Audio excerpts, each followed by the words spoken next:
Good evening. My name is Adar Ward. They call me the Zotmeister.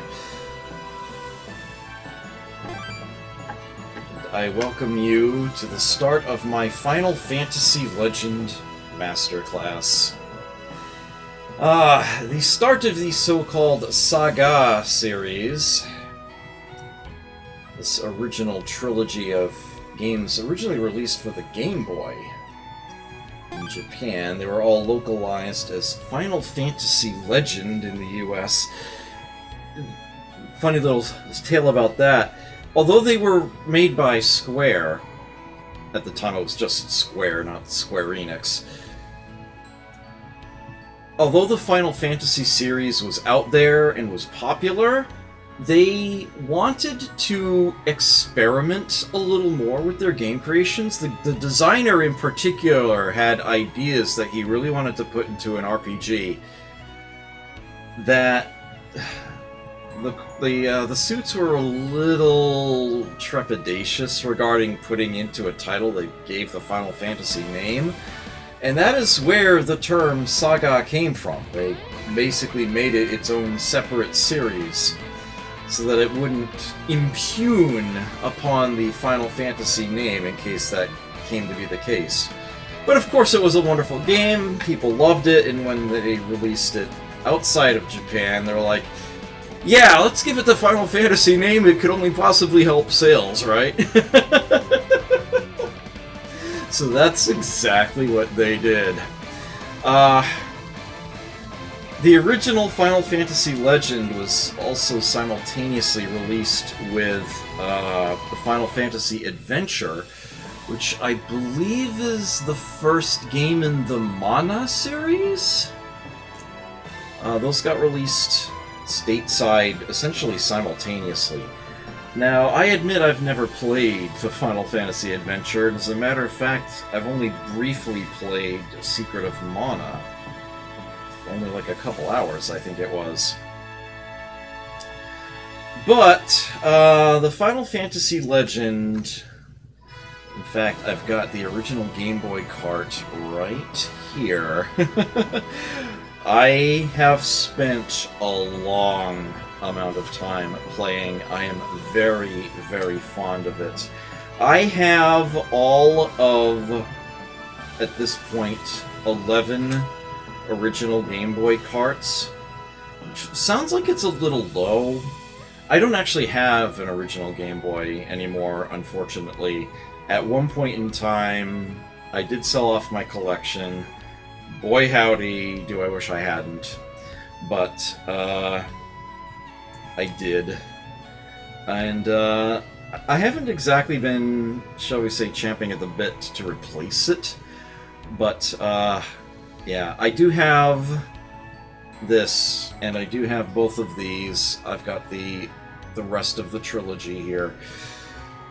This represents 33.3 repeating percent of my original Game Boy collection here. No, wait, that's not how math works. What am I doing? What am I saying? That's not a third. Third would be 3 ninths. 3/11ths, you idiot. 3/11ths. Skippy would never forgive me if I got the math on that wrong. And rightly so. It's 27.27 repeating percent. There we go. But yeah, I unfortunately no longer have the manuals. These were all loose carts that I acquired. I do not have the physical manual for any of them, otherwise I'd be showing that off on camera as well. My apologies. So this is the collection of Saga on the Switch, which was released just a few short months ago, I believe. And yeah, this one has a little icon in the corner. I did refresh my memory on the game. I did actually beat it in advance. At this time, I've actually only spent a few hours with Final Fantasy Legend 2, and I haven't touched 3 at all. So, I remain largely ignorant of those. But I have played through the original Final Fantasy Legend multiple times, and I am now going to show off pretty much everything I know about this game, which I believe is hopefully most everything to know about it. And I will be showing off what I feel are the simplest, easiest strategies to getting everything done. My usual masterclass approach here.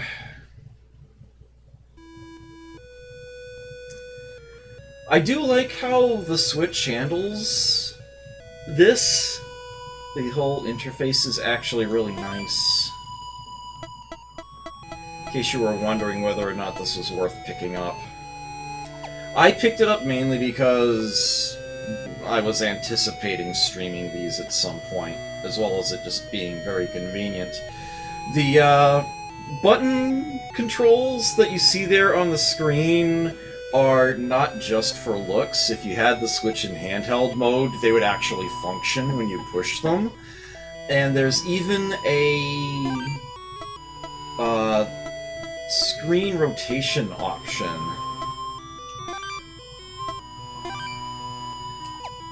Which looks really, really weird when you're when you have it hooked up to a TV. Although I could actually turn my monitor to be Tate. The idea is that you would hold your Switch like you would an original Game Boy, and have the same layout as that. I did want to show that off while we were here, but yeah, this stream is not about showing off Collection of Saga in particular. It is about showing off the Final Fantasy Legend. As the little disclaimer you saw at the beginning notes, they did actually tweak a few things. Some things have been renamed. There hasn't been a whole lot of, shall we say, bug fixing or like game optimization. It's very true to the original game. They simply renamed some things for various like copyright issues or other concerns. It's like all the plot points are all still there, they're all still the same. Maybe some of the dialogue was touched up slightly. I'm not sure. But most of what was there is still there in its original form.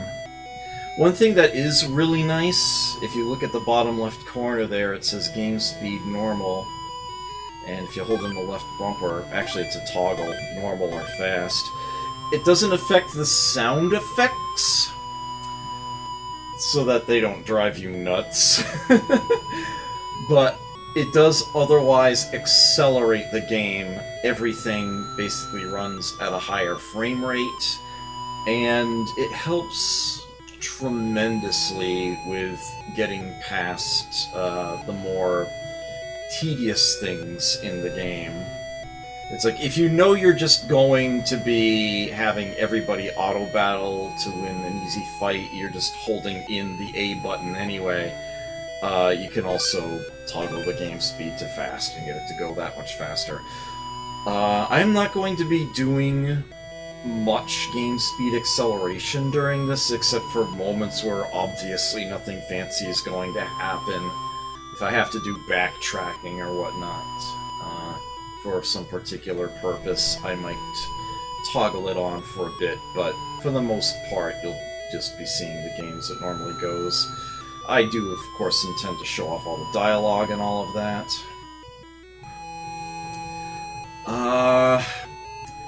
One thing that really annoys me, nothing about the game itself. I had a paper map of one of the most confusing areas of this game written out. I cannot find an online equivalent to it anywhere, and I cannot find my own paper copy, and I have looked all over the place for it. I don't know what I could have done with it, but I have misplaced it, which is really, really unfortunate. It's an area, it's a lot closer to the end of the game. It's like 2/3 to 3/4 of the way through. It's basically an area where there are invisible conveyors everywhere. It's like you take a step and suddenly the wind pushes you to who knows wherever. It's an area that's entirely skippable, but there are 3 treasures in there. They're very valuable. So I don't have to worry about that tonight, but I do have to make sure that I double check how to safely get all of those without wasting everybody's time when I first get back to that. But I was hoping I would have a paper map with it laid out to show you, and I don't, and that annoys the hell out of me. And I have not been able to find any map online anywhere that shows it. I'll have to come up with something. We'll figure that out one way or another. Yeah, Bill Bull reminded me at the start of this, actually right before the start of this, that he believes this was the first Game Boy game with a battery backup save system. And it was also the first RPG specifically designed to be played on a portable unit, even with like the encounter rate being relatively high, but map areas relatively small, so that you always feel like you make a good amount of progress every time you fire up the game. I'm pretty sure he is correct on both counts. I do seem to remember remember hearing all that before, but I haven't actually researched that, in all honesty. Although I should probably provide more about the history of these games, especially the older ones, during the master classes. It really is more about showing off everything in the game to play.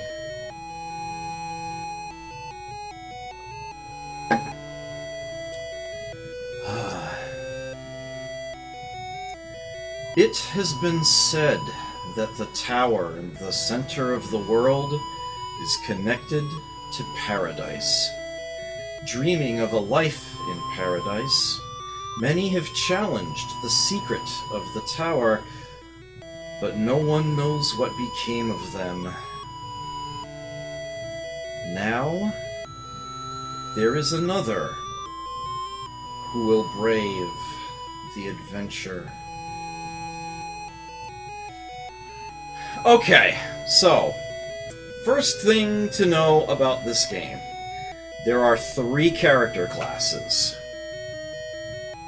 The US version calls them humans, mutants, and monsters.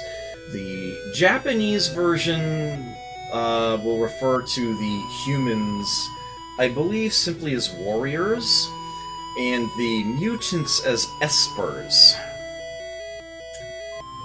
The monsters are pretty much monsters. There you go. Yeah, that is all the plot you get. The rest you just have to figure out as you go along. Apparently, if you were to translate the Japanese version more directly, you would see a few things. Obviously, you can fit a lot more text into a small amount of space when you're using kanji.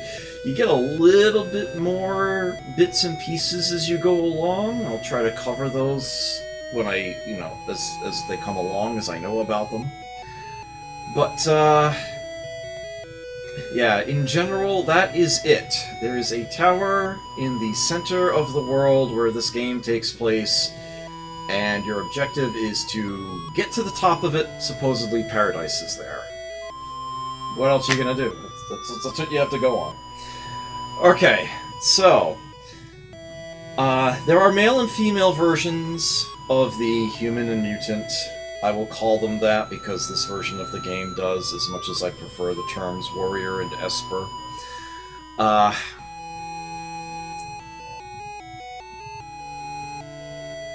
And the monsters, there is, as you might imagine, a very wide variety of them. You'll see a lot more about how you play these particular classes as we go, but I'll give you a very quick rundown here. First of all, no experience points. usually the first thing somebody thinks about when it comes to a JRPG. There's none of that here. None of those three classes use experience points at all, in any way, shape, or form. They do not exist. The way they get more powerful is unique to each class. Humans rank up, they build their stats entirely through consuming stat-increasing items. Entirely. They drink potions, and that is how they power up. There are strength potions that add to their strength, there are agility potions that add to their agility. There are HP potions that increase their maximum hit point count. Those come in several levels. Drinking one of the appropriate tier, based on where your current maximum is, can give you an extra amount. Otherwise, it just gives you one. But yeah, it's like you accumulate those primarily through getting gold in fights, spying the potions, and drinking them. I want to say the hit points max out at 999. Trying to increase hit point count maximum beyond 600 gets more than a little tedious, but also pretty much completely unnecessary. The highest strength and agility that will show for a character is 99, but it will keep going. It will just show 99. You just have to be careful not to push it above 255. That is the actual limit. And if anything were to push it above that, it would roll over just like a classic arcade game. And you will find yourself back at a single digit. And that's a bad thing. Certain items will increase your stats while they're equipped, so give yourself a little bit of leeway.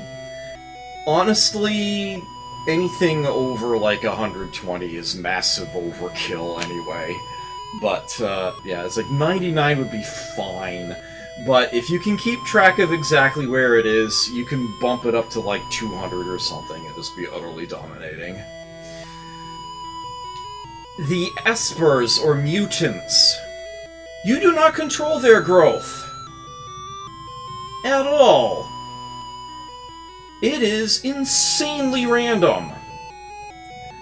You can encourage it in certain manners.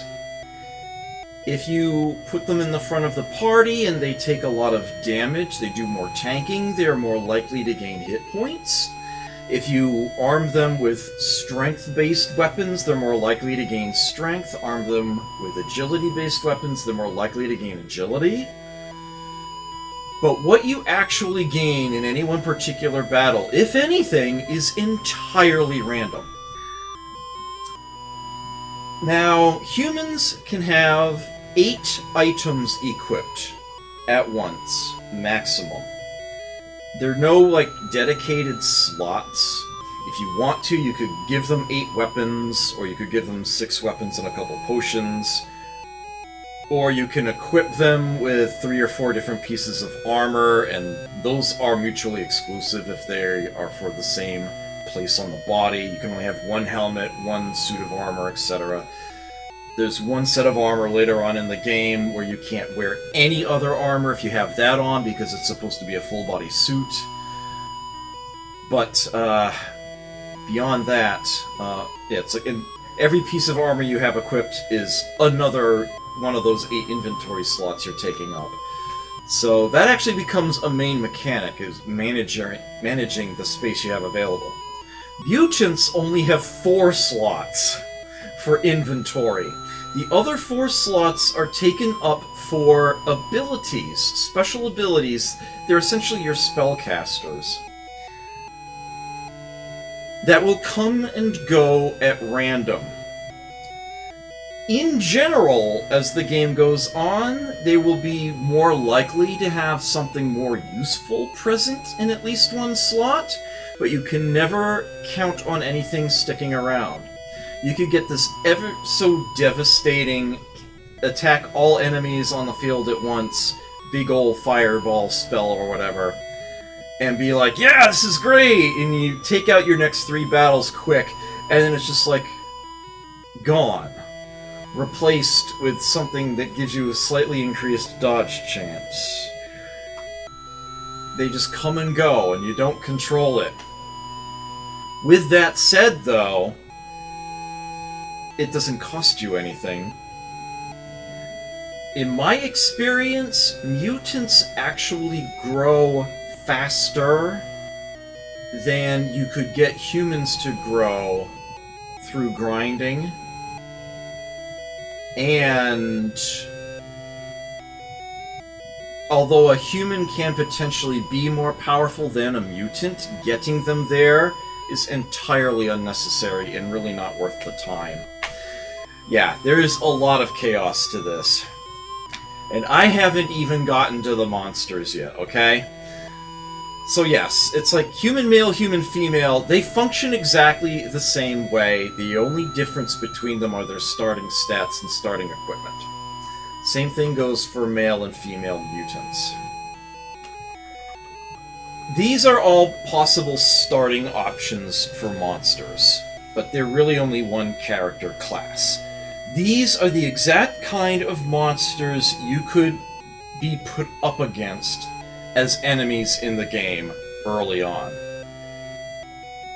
Most battles, not all, but most battles where you defeat a monster-type enemy, you will be offered a piece of meat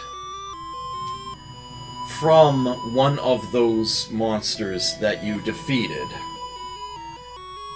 You can tell any one of your characters to eat it. It will do absolutely nothing for a human or an Esper. I don't know, a mutant. I should say mutant because the game does here.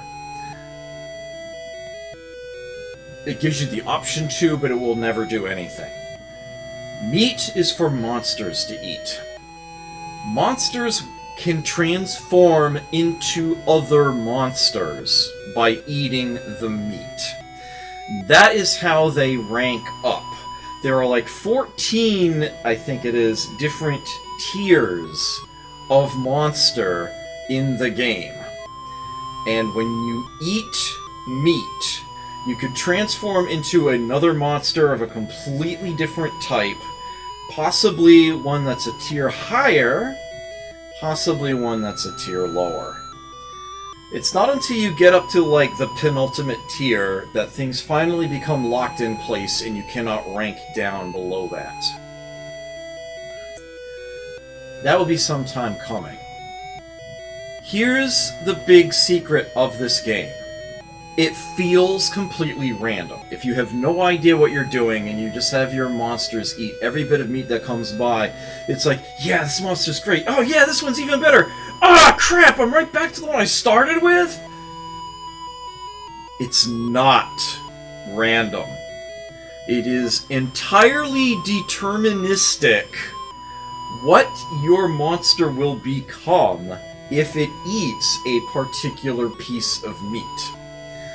I would be a damn fool and not doing my job playing this game in a masterclass if I didn't use that to the fullest extent of its ability. If you're just playing this game completely blind, completely unknowledgeable to how this mechanism functions, good luck. The monsters are fun, to be certain, but, don't really, yeah, it's like, it gets pretty rough. Not to mention that the monsters, just in general, are a lot weaker in my experience anyway, than what the other character classes become. With that said, every now and then you get a really good one, and they do have some very unique, useful abilities. I am just going to go right ahead right now, and my thanks to whoever Quill18 is that put this together. I'm just going to share that link with you right now. I have that open on a separate web page, and I will absolutely be referencing this constantly to make sure I never rank down with my monster. And the distinct advantage that this provides me with is that the monster will actually become perhaps the fastest growing party member. They will actually become stronger than the other units faster, in theory anyway, if this all goes according to plan. Now, if I wanted to just beat this game as quickly as possible, as solidly as I could, I would probably actually take 1 human and 3 mutants. I've actually beaten this game with any number of different party combinations. I think my favorite was when I actually did 4 mutants, 4 female mutants. I gave them fascinating names, too. But, I will be, for purposes of showing off what they're capable of, so you can see their comparative growth and how they function. This is a master class, after all. One of each of the 3. I will be starting with a human female, because, well, you'll see that soon enough. Right here, you are picking your main character. You will have one main character to represent your leader, as it were. You can recruit others at guilds in the game. And notably, the further you advance in the game, the stronger the base level the units you get out of the guilds. There is actually technically not a permadeath mechanic to this game, but there is a penalty for getting knocked out. Every character starts with 3 hearts. You can think of that as lives. If a character dies, they run out of health, they can be resurrected in your usual RPG manner. You take them to the House of Life. But that takes a heart away from the character. A character without any hearts cannot be resurrected unless you give them a new one. You can buy more hearts. They are insanely expensive. You are perhaps better off simply replacing that character with a new one from the guild. I am not expecting to have any issues along those lines. My previous playthrough of it on this version, I want to say I had maybe 1 character lose 1 heart, maybe 2 characters 1 heart each at the most. Yeah, you shouldn't have any serious issues, honestly, if you play well, and, well, that's what I'm here to do right now, is to show you how to play well. So I will be starting with a human female, and I am absolutely going to make sure that this stream has the usual no spoilers and no backseat gaming tags, because this is A, a master class, and B, yeah, anyone backseating is just being a jerk and keeping me from doing my job, or possibly spoiling something, and my word. And thank you for people in the chat not saying this right now. This game is famous for one thing in particular. Maybe you already know it, but I am not going to spoil it. I'm not going to say what it is in advance, but I am going to name my protagonist Son, because A, it's a rather unique, fantasy-sounding name, and B, think of it as a nod and a wink to those of you watching this who already do know what this game is famous for. And I absolutely promise you that is exactly how I will end this game. It does require a tiny bit of luck, but it shouldn't be a problem. So yes, I will name this character Son, and she will be our lead. And we are immediately thrust into the game's starting town. So there are only 4 buttons on the Game Boy. We've got A, B, Start, and Select. Here, your Select button will bring up the Alter Order screen. The order of your party members does matter. The ones at the front of the party are more likely to take melee attacks aimed at them than the ones in the back. I don't know the exact percentages, but it feels like it's roughly 40, 30, 20, 10% of the time an attack will be aimed at them based on where their position is. And I'm assuming that if somebody gets knocked out, then it becomes... basically, whoever got KO'd is immediately thrust to the back of the party, which you will see at the end of things, and that and they won't get any more attacks thrown at them, and the rest are shifted accordingly. The number down here refers to text speed. The speed that things animate in battles. And this might actually be a little counterintuitive to you. The smaller the number is, the faster it goes. So if you're the sort of person who immediately puts things on speed 8, and it's like, oh yeah, I just want it to go as fast as possible, and you're like, my word, this is crawling! Yeah, that's because that's actually the lowest speed. The highest speed is actually way up here, at like 1.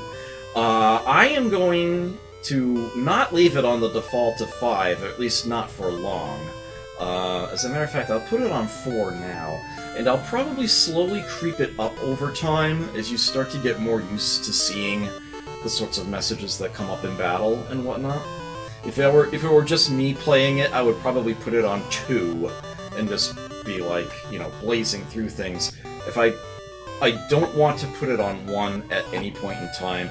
There are some dialogue boxes that automatically close in this game when whoever is talking finishes speaking. They will immediately vanish. It's like, if you put the speed on 1, it can literally be a blink and you'll miss it circumstance. So I really don't want the speed to go any higher than 2. In fact, I might not even put it above 3. But 4 should be plenty fine to kick it up to. We have this little sort of nondescript wall here. One thing that's really kind of neat about the Final Fantasy Legend here, yeah, there's a monster right here in town, and we've got a person over there. It's like we already start in a world of harmony, where humans, mutants, and monsters all live together in peace inside of, the same cities together. That is a major rarity in an RPG, and I think that really should be pointed out explicitly. That I really, really appreciate that. Yes, what Bill Bull says there. I love how monsters are also townfolk. Yeah, it's like there's no explanation given for this. It's just perfectly normal. It would be perfectly expected of the people there. It's one of those hope for humanity type things, and I love that that's a thing in this game. If you lose your last heart, you can't be brought back to life, as I explained earlier there. This crumbly portion here is telling you where the border of the town is. If I were to step on that, I'd be on the main map, so I'm not going to do that yet. Most houses of life throughout the game are these separate buildings. They all have this distinctive, bullseye target floor But here, yeah, the House of Life is some shady back alley guy.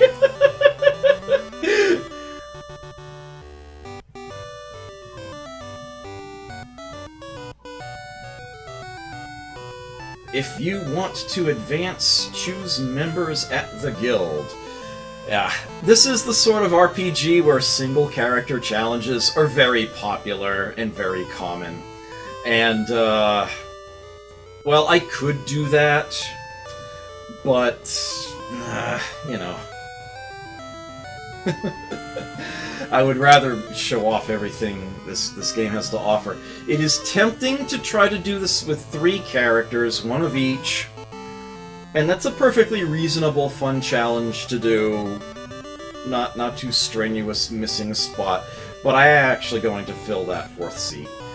There's another town in the southeast. There's your early direction, as it were. Yes, that is the so-called Town of Hero. You'll see that as we get there. Well, come on. Once you leave town, it's a savage land. Yes, you can be attacked out there, and indeed the encounter rate is kind of high. Intentionally so. It's otherwise a short game. It's intended to be tackled in shorter bursts. Yeah, the obligatory, you know, weapon and item shop signs quite the distance away. As usual, you can talk to somebody across the booth. As a matter of fact, if you simply push into the booth opposite them, you'll immediately talk to them here. May I help you? You start with no money.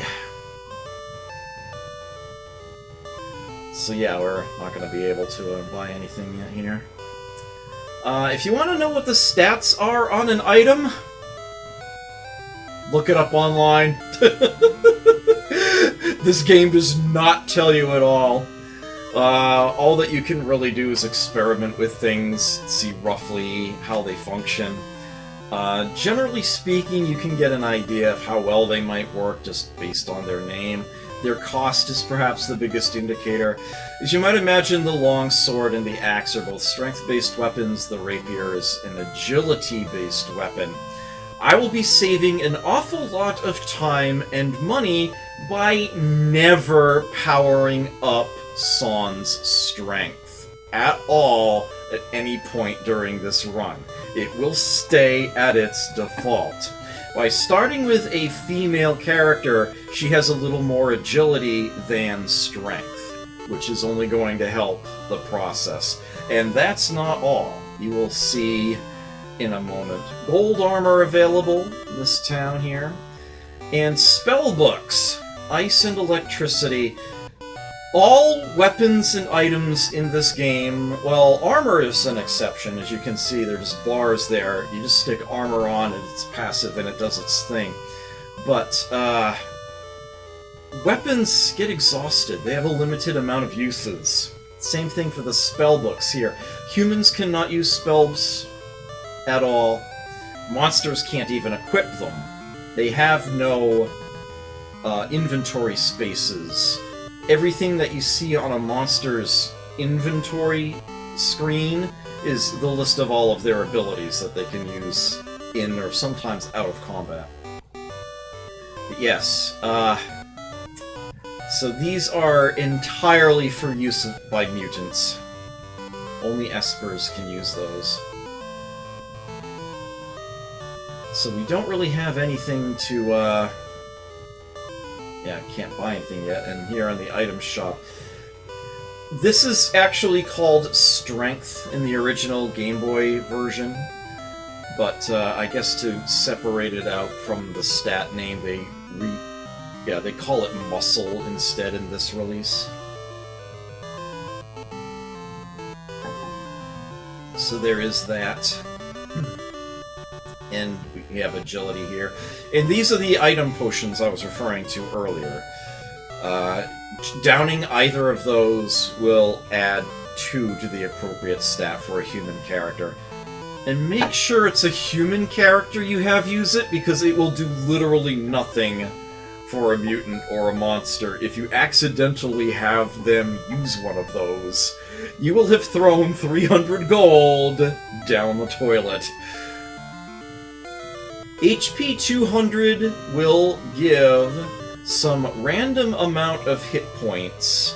I want to say between 2 and 20 to a human whose hit point maximum is less than 200. To a human whose hit point maximum is 200 or greater, it will provide 1. 1 hit point. The idea is later on in the game there are HP 400 items. You start downing those. They are decidedly more expensive, but they will once again give you bigger boosts to your health gain. But once you hit their new threshold, then it goes back down. This is a healing item. Potion, X Potion is a bigger healing item. Antidote, Eye Drop. Yeah, get rid of poison, get rid of blindness. Revive. Yeah, this is your, bring somebody back to life during a battle item, and then I mentioned hearts earlier. Rod is... Is it a healing item? Yeah. Rod is a mana-based healing item. Think of it as a healing spell. It just happens to be in rod form rather than a spell book. But yeah, it otherwise functions the same way. It's for mutants. So there you have that.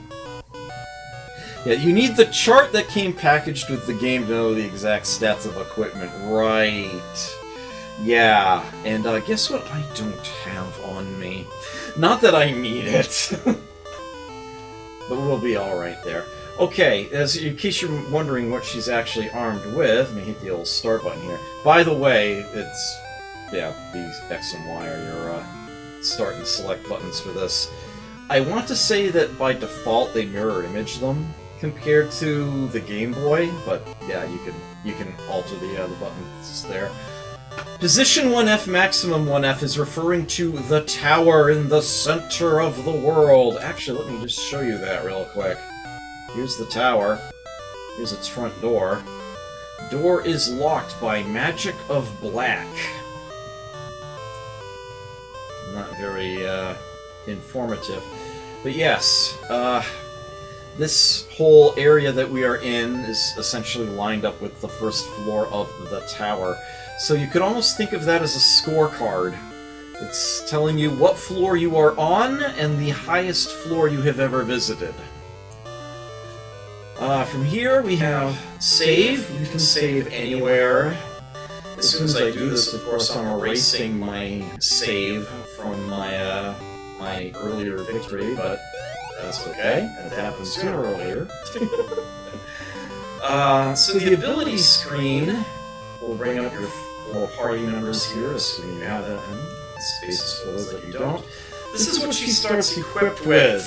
You take a female character here. We've got strength, defense, agility, and mana. Those are the 4 character stats. All 4 character classes have those stats. Uh-oh. Echo voice? Slight audio issue there. Sorry for the hiccup. Right, so all characters of all 3 classes will have strength, defense, agility, and mana. One of the biggest advantages that the mutants have is that they will naturally gain defense over time, along with the other stats. The only way a human can gain defense is through putting armor on. They have to equip it. It's the only place they can get it from. They will not get it from any other source at all. Like, ever.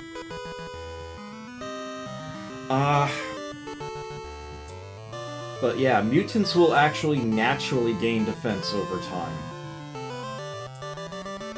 Along with strength and agility. And mana! And that is another advantage that mutants have. Humans cannot gain mana. At all. Ever. By any means, any purpose in this game. It will always be 0 for them, unless there's some bit of armor I'm forgetting about that happens to add to it, and I don't think they can even use it if you can. Yeah, it's just there. Yeah, it's just 0 for them. They're just not magically capable or aware. Mutants, on the other hand, especially if you have them casting a lot of spells, will gain mana over time. Their stats will go up.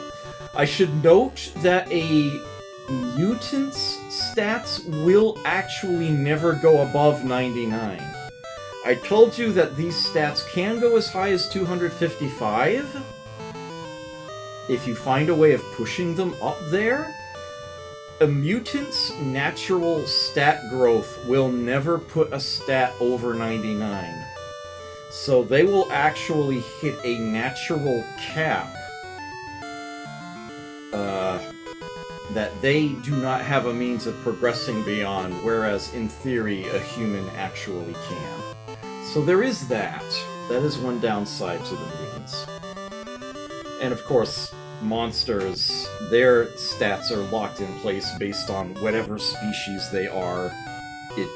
That's like, this is the set of numbers for this species, that's all there is to it. Take it or leave it. If you don't like it, eat meat. See what you get out of it. But yeah, for almost everything in the game, 99 is perfectly plenty. Maybe like the last few opponents in the game, you maybe wish you could overload it, but you also totally don't need to. Alright, so we start with... This is a gauntlet. These are bronze gauntlets. That is a bit of armor. You don't have to...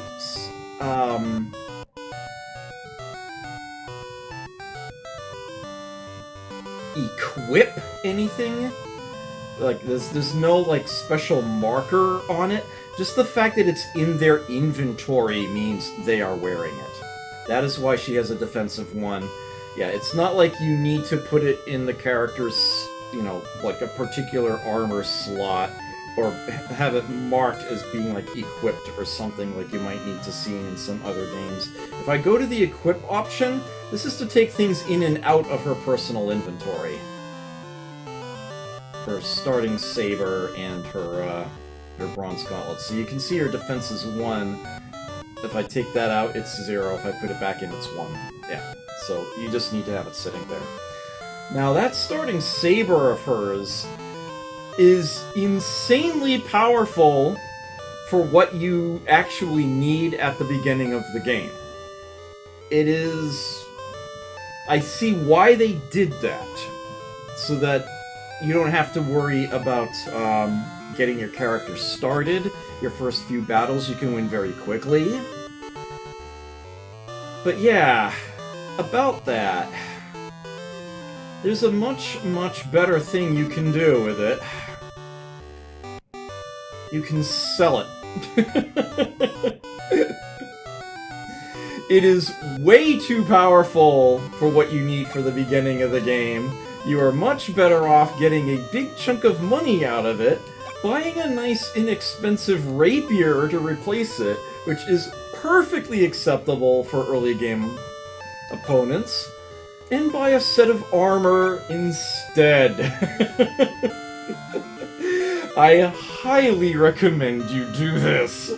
In fact, I even have enough money left to buy a spellbook if I wanted to have my mutant be badass right off the bat, but I think instead I will go to the item side of the list. I wish I could afford the rod. I can't yet. I will get an agility potion. Let's do 1 HP 200 and 3 potion items. And that should be a much better starting loadout, as it were, for our character here. We can swap this on, and this can go on. There we go. Very nice early game defense. We do need to put that in her inventory, I think. Actually, we might be able to use it just straight up from the item slot. Yeah. So this is to use a consumable item from the main party inventory, so to speak. And this only has 8 slots in it. So there is that. If you scroll down to the very bottom, there are 2 additional options. There's a trash can. You can move items. By default, that's what happens. If you want to actually consume an item, you basically double tap it. I can back out here rather than waste the use of it. You do get 3 uses out of each of these. That's about, you know, the number there. But yeah, if you move something to the trash can, that'll part with it. The spear... spear? The sphere option at the end has 4 slots. If you played the original Final Fantasy, you remember the 4 slots for the various orbs that the Warriors of Light collect. This basically fills the same role. There are 4 different spheres that you will be able to collect here, and there's actually a theme to them that you might realize or discover at some point during the game. These will end up being, well, you'll see soon enough, actually. But, yeah, that is where they are. They will all sit down in there. They occupy their own reserved space you cannot put anything else into. Okay. So, every single time I have played this game with at least 1 mutant present. This is the guild. This is where you get new party members. This does not cost you anything, by the way. And it's not like you hire them. It's not like they are temporary, you only have them for so long. This is just straight up literally where you get new characters. The guild basically is like your main character walks in and is like, I'm putting together a party to go up that tower. Who wants to come with me?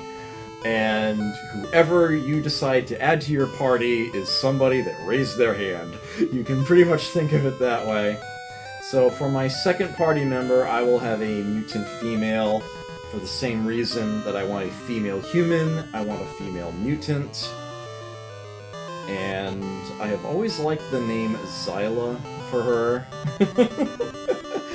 It's like, I have beaten this game so many times, and there has been an incarnation of Zyla in each and every one of them.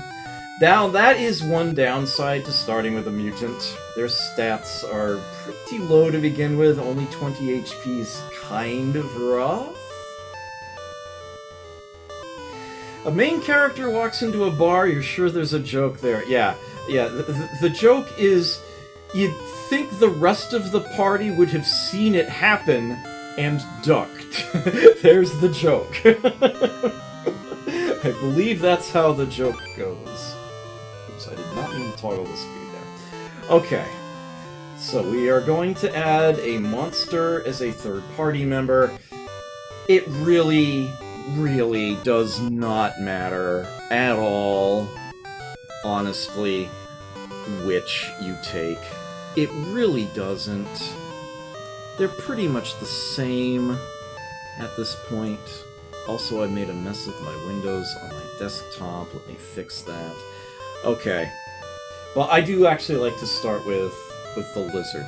Now, I'm going to have to do a little bit of mental gymnastics with this on occasion, because that calculator, that Monster Evolution calculator that I linked you to earlier, uses the original name for all of the monsters. Some of them have been renamed in this release, and I might need to do a little bit of figuring out what that name actually corresponds to in the original release, because that calculator, as you might imagine, has not been updated to represent the new names. So that's a thing. I will take a lizard to start with. And I have no idea why, but I always name him Toby. I always have. I can't even begin to say why. But yes, San, Zyla, and Toby. There's your team for greed. I still have a slot left. It almost doesn't matter what I put there. So guess what? I'm gonna auction it off. I'm going to auction off via Benny's what that character class is going to be and what its name is. Be aware you only get 4 letters. I'm going to tell you right now, if you stick a monster in that slot, I can make it work, but it will definitely be more challenging. Give me a mutant, and I will definitely be able to put that to very good use. I will have no complaints whatsoever. Stick a human in there. In the long term, that's perhaps the strongest option. It will be perhaps a better, more straightforward way of using certain bits of equipment that come along. Perhaps the best part about having another human there is that I will have another 8 inventory slots to work with, rather than only 4 for a mutant or 0 for a monster. But it does mean I will require more time and more investment in order to get them up to snuff and up to par, especially if you want them to be male, and I have to build up their strength along with their agility. So that is something to be considered. With that said, who wants naming and selection rights for this last character?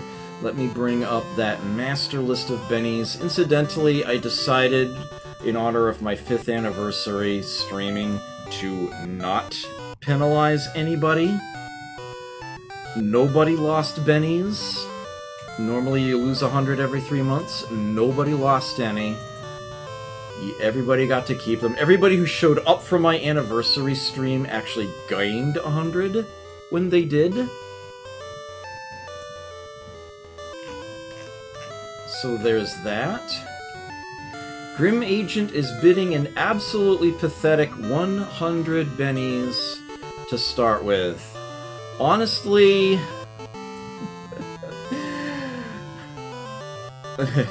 yeah, it's like, come on. Be real here. I mean, I know this is only... Okay, now we're getting somewhere. Yeah, it's like, I ended up playing the original Might and Magic for months. And the people who named those got away with 100 bennies for each. And one person is really gonna get a bargain because their character's getting carried through into the sequel. You wanna know what your limit is, Courtier? Well, I will tell you. You have 1,800 bennies. Anybody else watching, if you wanna know what your balance is, you could let me know. Oh, I didn't catch that Grim Agent actually added caps to his handle at some point. Let me fix that in the list. I have you at 6,300, Grim.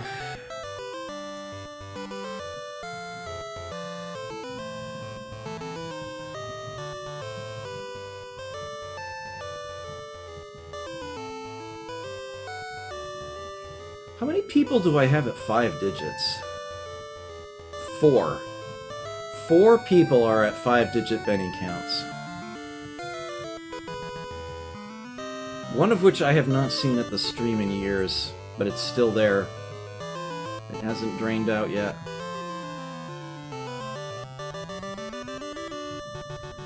Okay.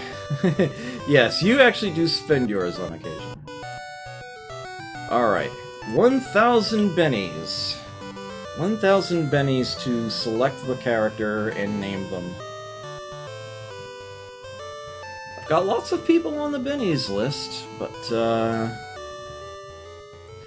oh yeah, you're thinking ahead. You're thinking ahead. That's a good idea. Honestly, I don't blame you for that at all. Yes, the opportunity to earn bennies is highest on my Sunday streams, but It's definitely, yeah, I keep saying I need to hand out more bennies in general, but less in particular circumstances. Yeah, no, that's a damn fine idea. Alright, so, Grim Agent's got 1,000 bennies on this. There are quite a few people on the list. I don't know if anybody's looking right now. But there could be people watching who have more and could try to outbid that. So 1,000 bennies. 1,000 bennies going once. 1,000 bennies going twice. 3 times. Sold a Grim Agent for 1,000 bennies. Okay. Done. Done deal. You're at 5,300.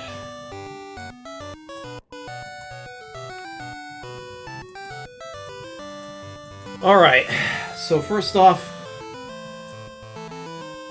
what character class is it going to be? You can actually just straight up give me a number here. 1, 2, 3, 4, 5, 6, 7, 8. Alright, so you are going to stick me with a male human. Alright, that's fine. I can live with that. That's, there are advantages and disadvantages to this. I can live with this. Alright, so we have a human male named Max. Note that he actually starts with fewer hit points than your main character. That's not because it's a male-female difference. It's simply because the character you start with is intended to be your main character, and they get a few extra advantages to begin with. They just plain start with more HP. That's all there is to that. Okay. I am going to do some reorganization here in the party. Max is not going to be well, actually, let me do this first. Wrong button. Okay. If you want to see what they start with here, so here's Zyla. Starting Strength 3, starting Agility 7, Mana 5, Defense 0, but again, that can go up. You can see that 4 slots are reserved at the top. The end of any battle where she is standing hasn't, you know, they didn't retreat or what have you. Something could change up there. They started with a rapier, which is perfectly fine by me. Here's Toby. He starts with a bite and a weakness to ice. Yeah, that is how they implemented that sort of thing. That's actually like a yes, that is an elemental weakness he has equipped. That is how they implemented that here. Every Final Fantasy I playthrough you've ever done on original hardware had a fighter named Max. Aha, I see. Oh, I'm happy to carry on that tradition, Grim. So yes, Strength 5, Defense 7, Agility 4. Mana 2 that he will never use, but it's there. Probably there for like magic resistance or what have you. And a male human, Strength 7, Agility 3, and a strength-based weapon, in his case a hammer.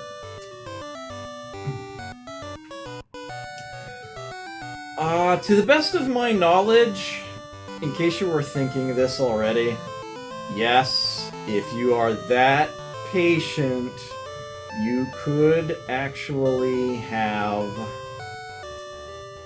a character sell their starting weapon, then dismiss them, and then replace them at the guild. You could do that endlessly and potentially farm gold that way. That is so not worth the time or effort to do. But it's a thing you could. I don't know why you would. But it's a thing you could do.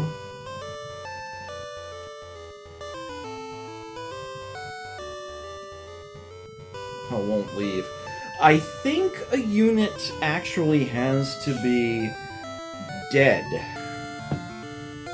in order to actually swap them out at the guild.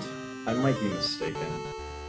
But at any rate, we are definitely going to be sticking with Max here. And as a matter of fact, we can even give him the bronze gauntlet that Song will be using. She's already got better. Oh yeah, we should also totally down these. Oh, we're in equip, not, yeah. Items, look at this. If you want to consume one of those items, you actually go to ability, if it's in somebody's inventory. We do get to choose who to use it on, and again, it has to be a human. She'll use it herself. Her agility goes up to 12. Went up by 4. I thought it was 3. I apparently misremembered that, unless there's some randomness to it, and I'm pretty sure there isn't. And this is absolutely random, I promise you that. She gained 13! Better than average. Okay. On this side of the line, this is the inn. That's its sign right there, the inn. So here's the thing about the inn in this game. It functions more like a hospital than it does an inn, really. Rather than there being a set cost to rest at the inn, you know, you're not paying by the room. You pay by how much healing you need. The inn will cost 13 GP because my party is missing exactly 13 HP off of its maximum. 13 being what I gained from that potion I just consumed, which is, you know, why I would do it in this order, to be able to show you this. And of course I don't actually have 13 gold, so I have to say no. There are no partial options. If you have somebody missing 1 hit point and somebody missing 100, your choices are pay 101 or walk away. You cannot pick and choose. You can't be like, yeah, let me heal that one character and I don't care about the other one. It doesn't work that way. Ooh, baby. Alright, that's everything in the... Oh wait, yeah, there's one more person up here. This rather dapper fellow. Genbu has hidden the key to the door in the Statue of Hero. That sounds important.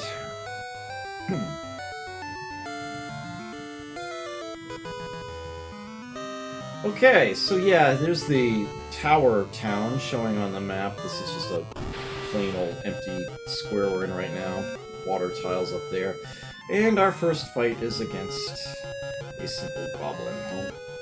We'll just use our basic weapons on that. Son attacks Goblin by Rapier. 14 damage. Little animations there based on how things get hit. Going after Zyla. And with nails, 14 damage is a good chunk against her. Yikes.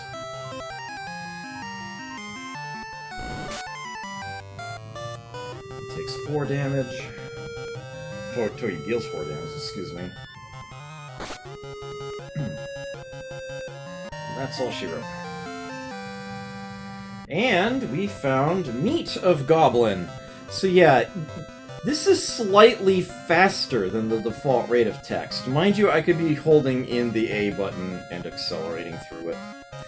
But I did want to show you at least one combat, the normal speed there. Okay, so I have a lizard. If we were to eat the meat of a goblin, we would become an albatross. Which I think is one of the other options I could have started with. Why not? Toby changed to albatross.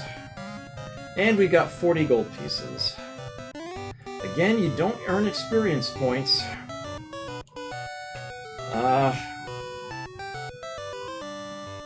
Zyla may or may not have gained anything. She did. Okay. She now has the ESP ability, which slightly increases the evade percentage. Chance to avoid getting hit in combat. And it's a cheap thing with lots of uses that you can, if you've got nothing else better to do or don't need to attack, you can just spam that to try to get the character's magic up. But yeah, I am going to visit the inn. Yeah, this is the sort of game you can expect to have to visit the inn after your first, after each of your first few battles. It's just kind of the way it works.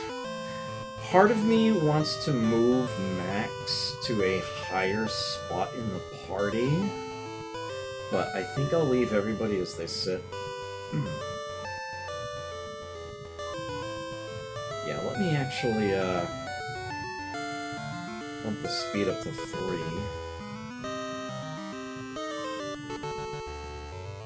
There's the bridge. And we're fighting a lizard.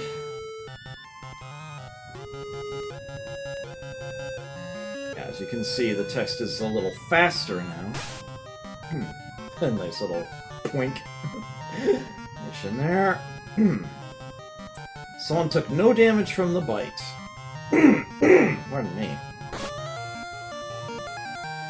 Zelda uses ESP. Max hammers the lizard for 3. And, yep, get another round.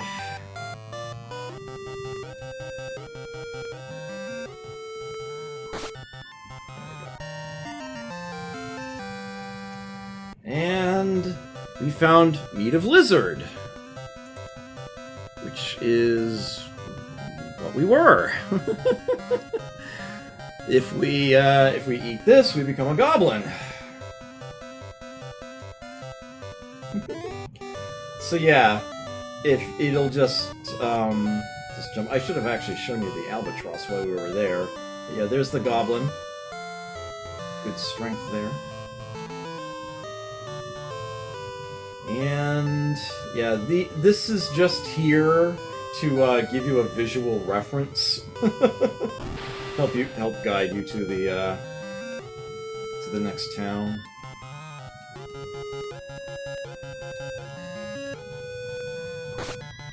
Yeah, this is how fast it goes if you just hold in the A button, and I will be doing that most of the time. And there's the town to the southeast that we were told about. This is the town of Hero.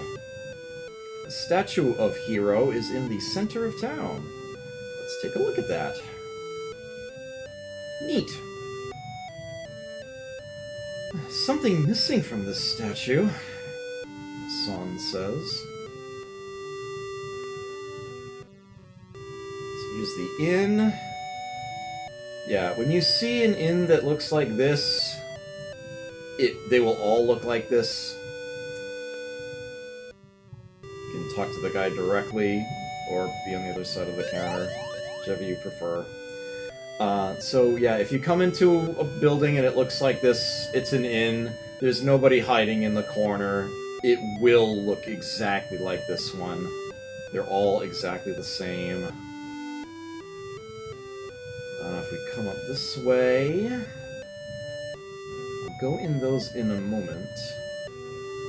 Nope. Yeah, let me speed this up. Meow. That is one nice thing about this version of the game. Yes, the rooms, yeah, buildings with a heart over them, that's what I was looking for. Yes, if you see a building like this, you can see the floor has this bullseye look to it. This is what most of the houses of life look like. If you come into one of these, you don't need to go exploring the corners. It will be exactly like this. They are, again, all the same. 3 kings fight for control of the world. We'll be learning a bit more about them as we visit their castles that are scattered about.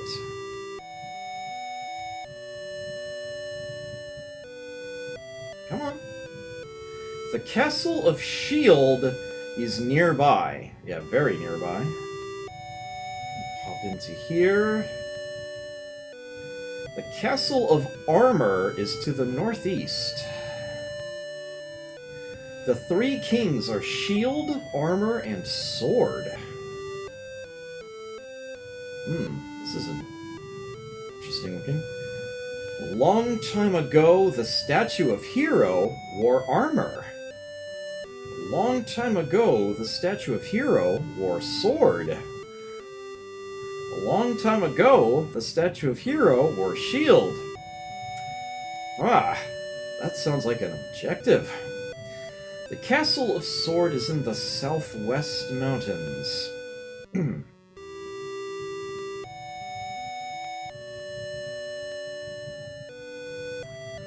Okay, so here we have an item shop.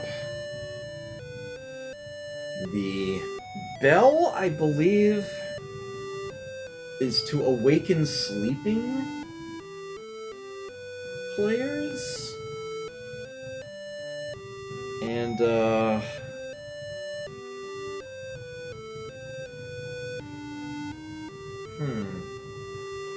actually forget precisely what these items do, and I think that some of them even got renamed.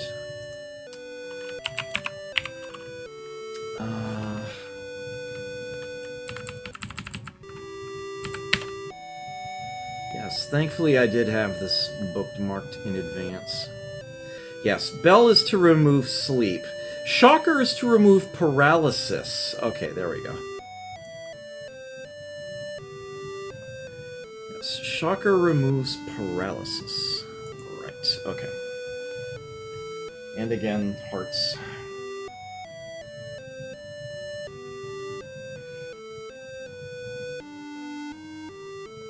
Did I talk to you? No, I did not. Each king seeks the treasure of the others to become the king of the land.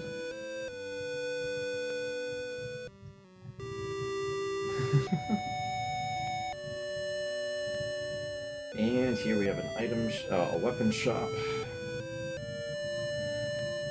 Hammer, rapier, bow. Projectile-based weapons are a little weird in this game. I don't recommend them, honestly.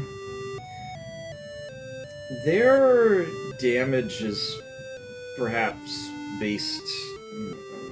actually, I'm not even sure what it's based on, in all honesty. But they always seem to underperform in my experience. Now, the whip is a weird one. The whip does relatively little damage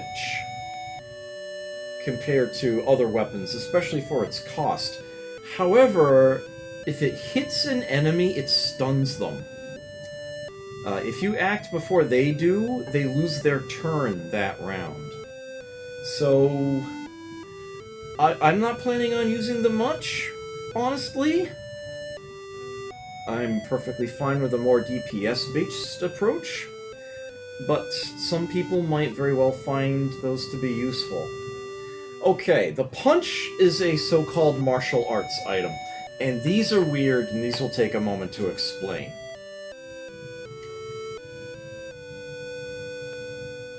Your stats don't matter at all. Your strength, your agility mean nothing to how much damage this weapon deals. Instead, the amount of damage a martial arts item deals is inversely proportional to how many uses it has left. If you have... like, your first few punches will not be very powerful at all. They will be very much inferior to whatever other weapons you've got equipped. So not worth the price. But you may notice, as you keep burning up the uses of the punch, as long as you keep doing it, it's like that whole thing, it's like, you'd rather be up against somebody who has, you know, studied 100 different ways to kick and done each one once, rather than somebody who has studied how to kick one way and, you know, done it 100 times. Yeah, it's that same sort of logic. As the number of uses goes down, it will get more powerful. The final punch of the 99 will be a wallop. It will be a doozy. It'll be a whopper. It will go out in a blaze of glory. But that's not all. This is intentional. Not very well known, but this much is intentional in the design of how these items work. You're supposed to have more than one copy. Before you use up a set of punches, you buy another one. Once you've used up your last... What you can actually do is leave one copy at a single use. Rather than exhaust it entirely, leave that in your inventory and instead start burning through the duplicate copy below it, and you will find that all of those punches are at the strength you would expect out of the penultimate punch from the first set. That is how you are supposed to use the martial arts items. You're supposed to keep one kicking around with one use left, and then keep buying more of that same type and use that copy, and all of your punches will be that strength. Here's the unintentional bit that they put behind this. If you bring a martial arts item all the way down to 0 uses, you go ahead and use that final extra strong wallop and leave it empty. The game keeps track of the fact that even though it's not listed anymore, the spot in your inventory is blank, unless and until you put something into its place. The game will remember that there was a 0-use martial arts item sitting there. The way the game determines how strong a martial arts attack is going to be is that it goes through the character's inventory, slot by slot from the top down. It stops at the first time it sees the type of attack you're trying to use. And that determines the strength of that attack. That's why if you leave something with one use at the top, and then put a duplicate of it underneath, and you keep using those, they will all be the strength of what this one was the last time you used it. That was intentional. That was how these items were supposed to work. That is how they were designed to work. However, a quirk of this game is that if you use up, this much was unintentional, if you use up one of these martial arts items entirely, the game remembers that there was a martial arts item sitting in the slot that it vacated in your inventory. As long as you don't put anything new into that slot, whatever goes through your inventory looking for that martial arts attack will see that you have a 0-use item for it sitting in your inventory. So you can actually, if you wanted to, use up that first item entirely and still have the second item work at full strength. Mind you, that's just a tiny little quirk. It's essentially one extra use. You're still taking up that inventory slot to do it. But yeah, the intent was the very last use of the item is a wallop, but if you have more than one, you can keep one at one use at the top of your list, and then every use from other copies will deal full damage. It just so happens that you could also end up using up the first one entirely, and as long as you don't fill that spot in your inventory with anything else, the game will still remember that there's a zero-use copy of the item there. And that might actually even factor into the equation. It might do even more damage than the normal last use, but I haven't actually experimented with that much. I'm explaining all of this right now in advance because it's the only chance I'm going to get to do so, because I am not going to be using these items at all. But there are people who swear by that strategy, there are those who love it, especially later on in the game. There's actually one weapon shop that's nothing but martial arts abilities, and there's one that only has like 11 uses to start with, so it gets very powerful very quickly. I've got better ideas. At least I feel I have something that's a more efficient strategy, but it's fun. It's something that you can try. And yeah, it works. It's an interesting mechanic. So here's the rest of the bronze set. Not only do we have gauntlets. This is a helmet, bronze helmet, and this is bronze armor. And those are not so expensive. We have those. And new spells, Sleep and Fire. So right now we have a bronze gauntlet on Max, and San has a gold gauntlet and armor. She does not have a helmet at all. So, we can't afford everything here, but let me go ahead and buy a couple bronze helmets. Get that much started here.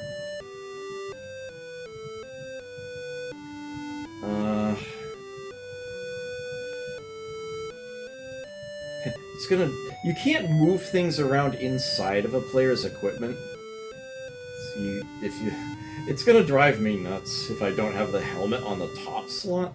Actually, what I want to do, ideally, is put the armor at the bottom, so that in battle, all of the things I can actually wield are near the top. There is a fourth slot I'll get later on. Shoes will become available, but not for a while, so I'm just going to not worry about that bottom space at the moment. And she definitely needs better defense if she's going to be at the front of the party anyway. I am going to leave him a space for bronze armor. I am going to get the gold for that, like right now. Very short order.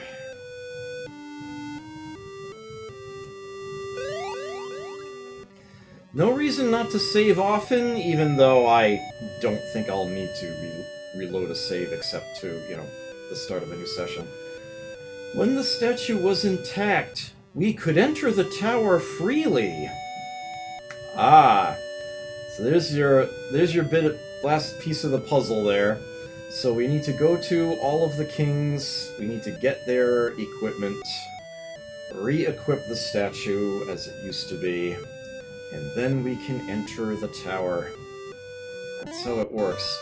Well, since the shield is right here, let's pay them a visit. Or at least try to. You're not welcome here. Be gone. Yeah, like I said, sometimes their dialogue disappears immediately. It's like the moment they finish speaking, that's it. And you're warped back outside. And that person will do the same thing, and that person will do the same thing, so let's just go straight up the steps. And here we have the King of Shield. King Shield. I won't give my shield to you. And here we have his steward. You want the shield? That's the king's treasure! Get out!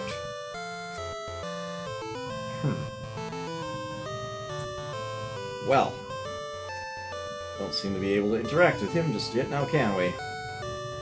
And indeed we can't.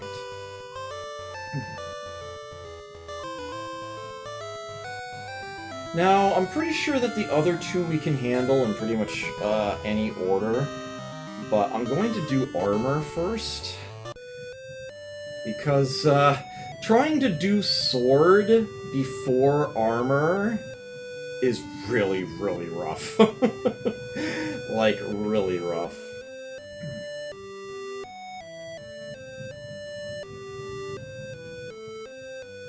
Armor is to the northeast, as he says. So that is where we will go. Mountain range we can't cross. We come up here. More mountains. So we have this section here.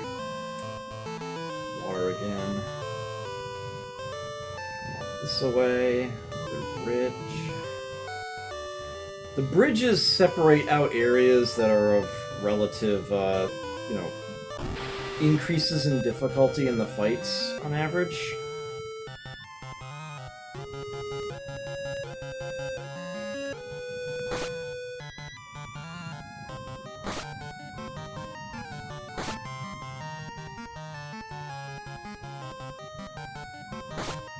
You can literally just hold in the A button or repeat commands from before.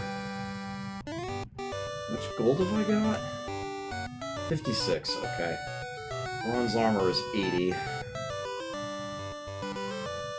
Mind you, we're not going to get attacked in this castle, and as a matter of fact, they're going to be a lot friendlier.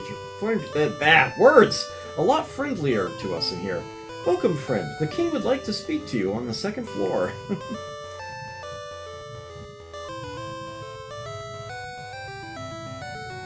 Right, so we have one unpleasant castle, one friendly castle, and as you might imagine, if we were to go into the Sword King's castle, we would be immediately attacked by everyone and everything inside. They are very aggressive.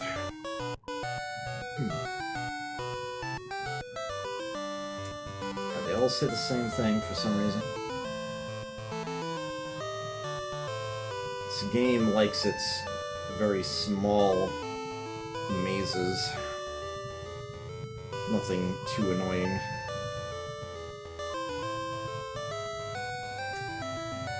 My lord, you look ill. What is wrong? Apparently Max has a British accent. I'm in love. Oh, who is the lady? She is a girl who lives in the south, but she wouldn't accept my proposal. I see. I may be able to help for a reward. I'll give you anything you want.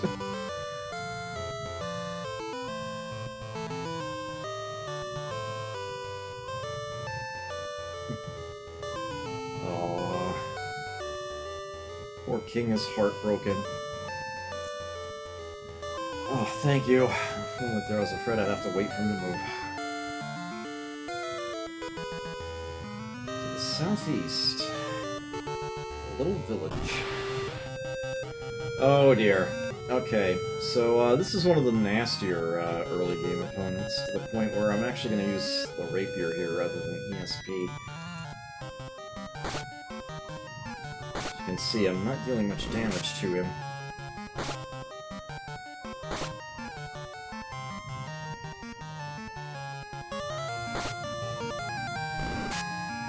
Ow.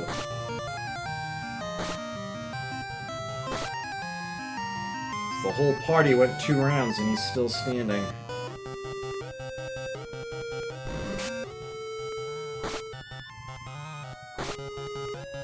There we go. And yet we don't get any more gold for that opponent than we would any other. Okay, I'm back. Sorry to keep you waiting. This away. Things expand out a bit, but there's nothing terribly complex out and around here. Village is down here.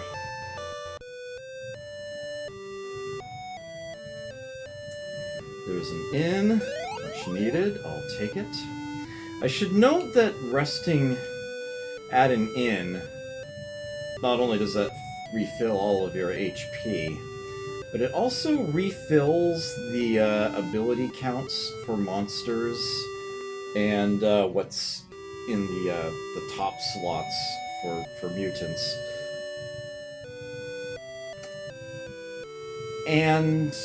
that does not affect the cost at all. If your party is entirely at full health, you can actually stay at an inn completely for free. It doesn't cost you anything to get all of these things regenerated. So there is that.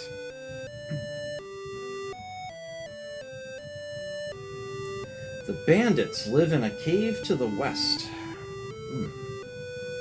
There is a girl aback who is very special. Talking like Parvati. The statue of Hero used to don the king's armor. So we've heard. Well, that leaves town.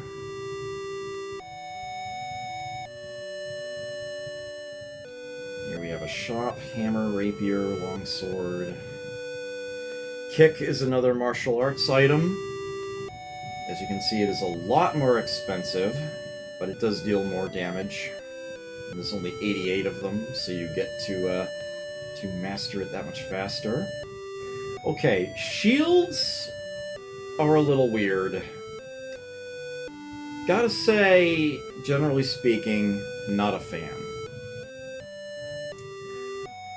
Shields are used as items. They are not simply equipped. During a turn in battle, you can have your character use a shield in the same way that they would use a weapon. And that will give them, increased defense, etc. for that turn only. I'd rather deal damage instead. You don't win battles just by sitting there reducing what's coming in and not putting anything out. So I kind of don't get it. There's a reason why shields are usually just passive equipment in a game. You stick it in a slot and it does its thing. If it's an action-based game, then you'd have a block button for when an attack is coming in or what have you. But an RPG like this, I don't get it. It's a limited number of uses as well. You only get 50 uses out of it. It's like, I don't get why they bothered.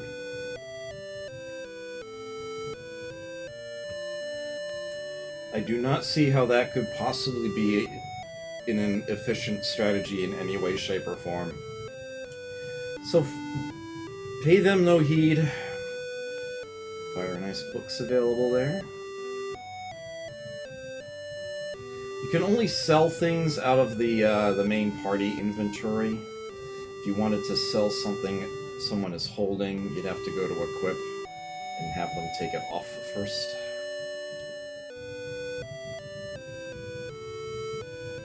Here's another shop. There's your item shop here. Needle, I believe, is how you fix petrifaction. Yeah, that is what you use to eliminate the stone effect from somebody. Symbol is removing curse. That's a rather, shall we say, bowdlerized term. It's supposed to be a crucifix. Or whatever other religious symbol you would want it to be. An eye drop would be, remove blind. Yeah, we've been over that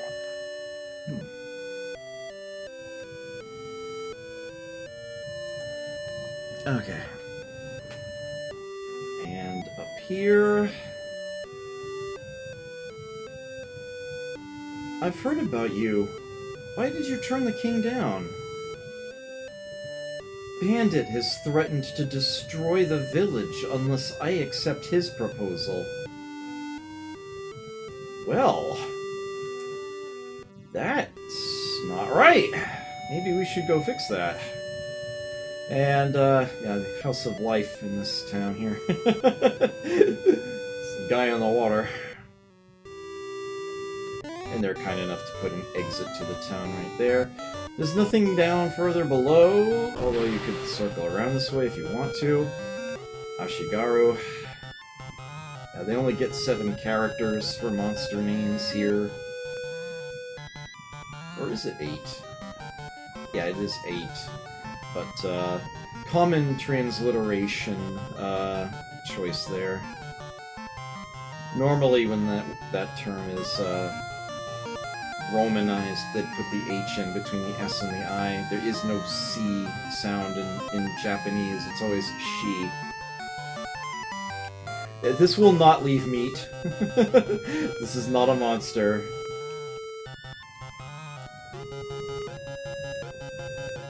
No damage.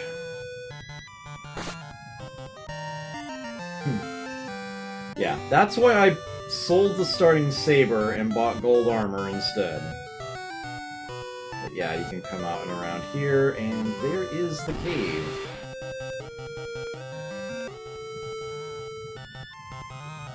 It's a lizard, it's ESP.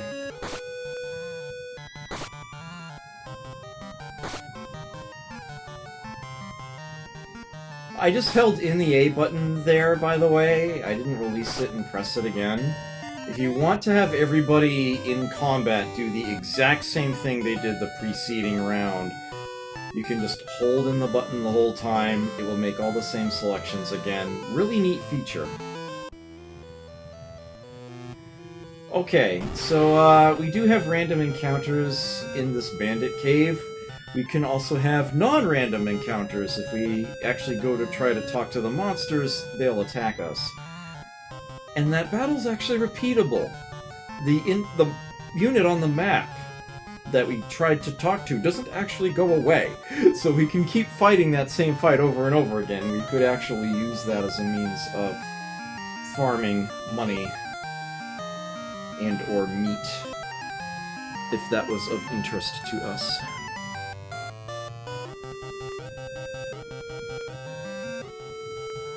I don't think ESP helps against undead, but use it anyway.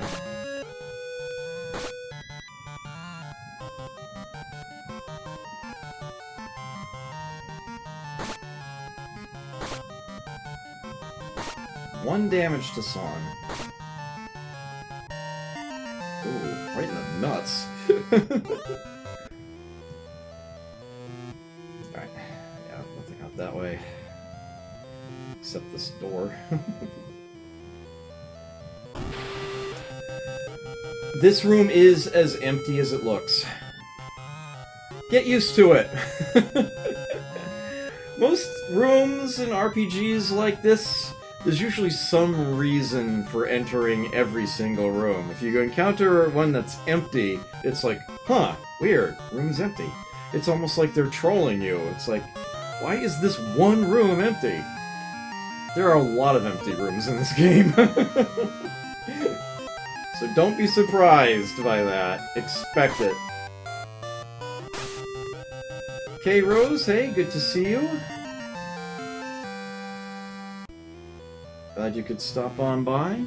Also, I never really did say hi to anybody else who's here. Courtier, Grim Agent, and Bilbo. I know you've all been around since the start of this. Radix98, I think, is still kicking around. Skippy did a resub right before the stream started. I appreciate that. Kraid was around at the and Brimcon was around. I don't know if they still are. Saikazu STG stopped by earlier tonight. Hug DD was here. I always appreciate the live presence. I know the vast majority of my viewers actually view my VODs rather than watch me live, but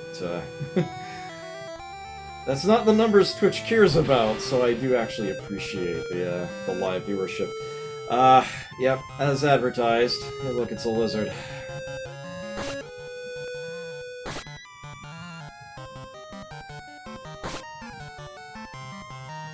Just speed through this here. There we go. And yep, they're still there. As a matter of fact, if you step in the wrong direction, you might immediately end up in another battle with them, even if you didn't want one. Xyla's HP maximum was originally 20, and it's now already 45? So yeah, you can see that has grown. You can see her agility has gone up to 12 now.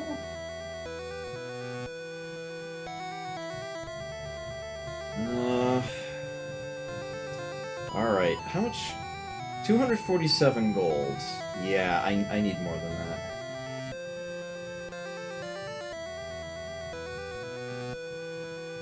It is not enough.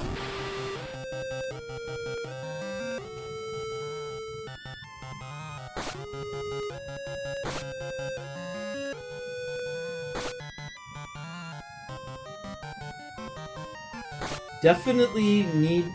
One thing you really need to be careful of in this game, it is very easy to lose track of how many uses you have of your weapons. If you run out, you are in trouble. I usually like to make sure I have spares. Everybody should be carrying at least 2. But right now, what I want to make sure I do is get armor for everybody. How much damage have they taken? Okay. This game does not require much grinding at all, if any. But especially because I have 2 humans in the party, I am going to do a small amount of it early on. And this is probably the most efficient place to do it. It's like, I gave the warning. It's like, if the person who gives me a 4th party member gives me a human, it is going to force this. But, it's quite alright. Get comfy. What is Toby right now? He's a goblin, right? Or did he become a lizard again? I gotta keep track of this. This is zombie meat. This should be fine. It honestly doesn't really matter too much what you eat at the very beginning, because you can't go down a tier when you're already at the bottom. Bodak.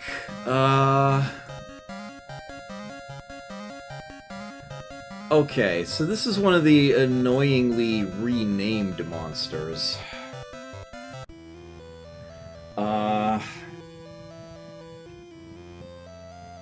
Okay, so he's a skeleton type. Oh, what actually is he?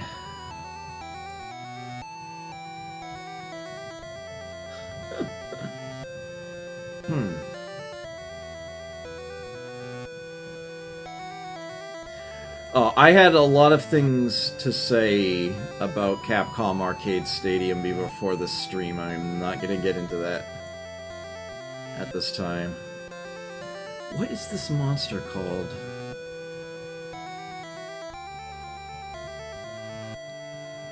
Originally. It's not zombie, I know that much. This is an immunity. A circle is an immunity. This creature is immune to paralysis, but weak to fire. Has a chill attack. Let me see if I can quickly,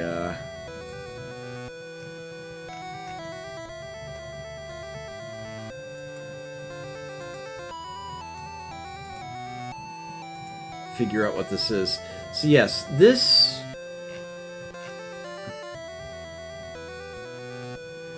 I think this creature is originally called a red bone.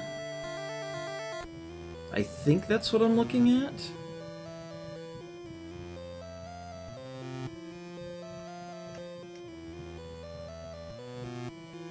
Nope. Nope, that is definitely not it.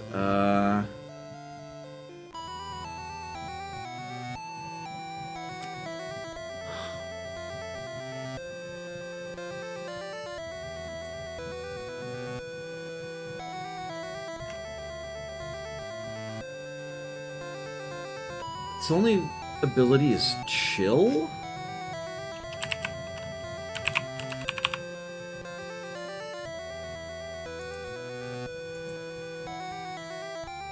Okay. This originally had the term Obake.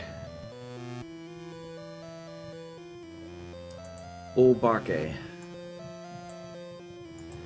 This is a ghost type enemy here. enemy. Monster. He's in my party. And perhaps most notably, this is a Tier 2 creature. We ranked up.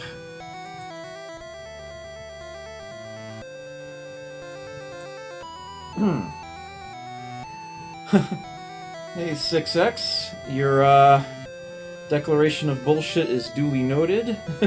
Your presence is greatly appreciated.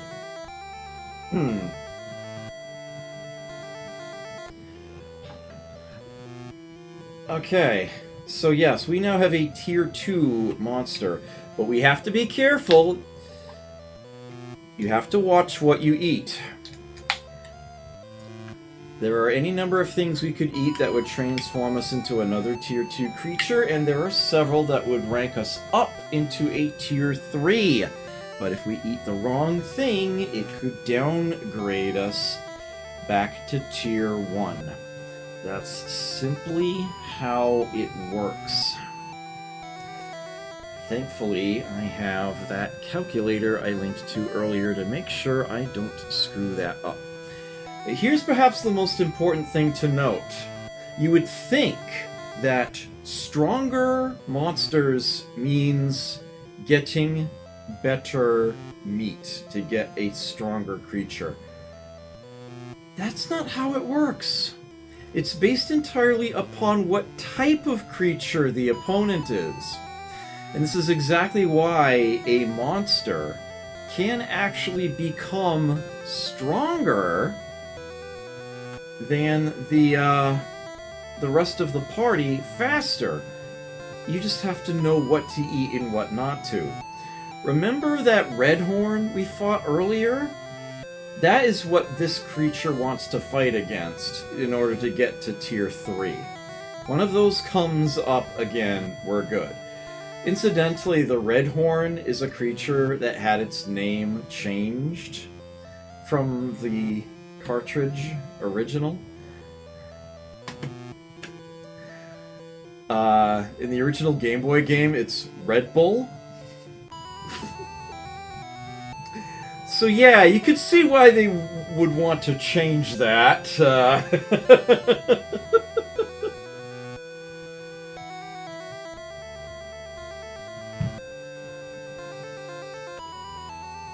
Funny that.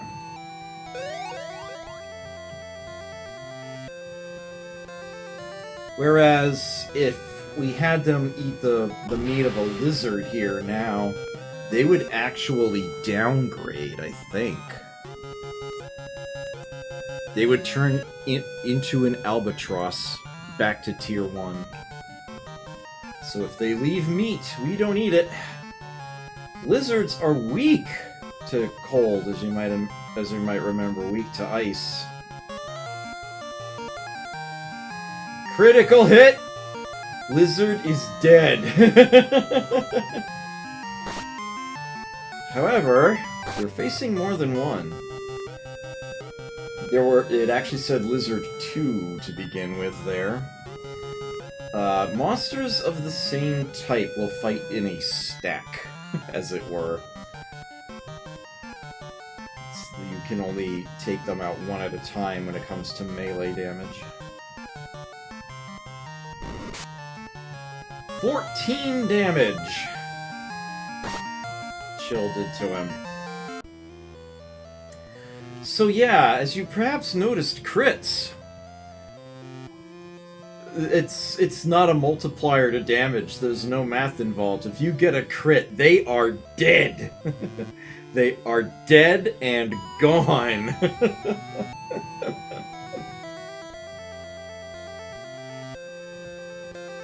So there is that.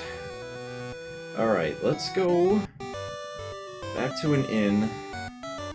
We'll go this way, as I didn't last time. You can see the route. Oh, she gained Barrier! This provides physical defense to the entire party, which is why you don't pick a target for that one either. Or is it just her? I think it's everybody, though.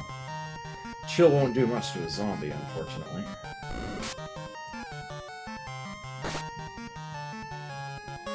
Yeah, defense up by 10 for the whole party. So you may have noticed that by having this creature with an ice ability associated with it, it would be very easy to keep farming those same enemies in the cave. Just keep fighting the lizards over and over again. Yeah. That's the idea. It's like you have something that you know they are weak to. You can take advantage of that. So there's your, I didn't mean to reuse barrier. I don't think it stacks. It doesn't matter, she didn't get another turn anyway. Yeah, we're back to the curve there. Right. Just wanted to mentally fill in the map for you there. So yeah, that's the technique, as it were. That's how you take best advantage of a monster in your party. Very, very useful in particular this early on when you actually have to try to... realistically would want to do at least a small amount of farming. I could actually go back to the starting town and get gold armor for some units, but I will settle for more... Oh, and she's already lost barrier. It's now a second copy of ESP. That's how it works. Alright, so he needs bronze armor. And mutants can, in fact, use armor as well. And I do want to give her a set of bronze armor. So, one plate... That's 2 plate, 1 helmet, 1 gauntlet. Okay.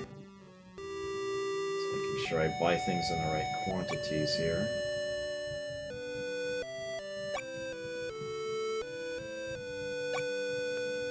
Can only buy them one at a time.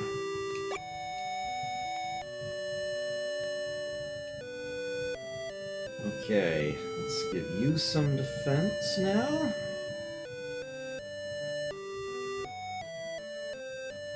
I don't mind having only 1 weapon slot for a mutant. There's usually something else they can do anyway, so they tend to go through their weapon supply slower than others anyhow. Alright, the humans I should definitely get backup weapons for, though. Should do that right now. Actually, I was at the right place for that already. A rapier and a hammer.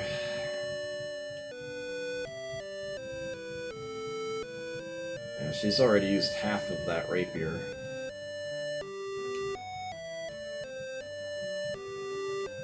Nothing we can do for Toby in that department. Okay. Looks good to me.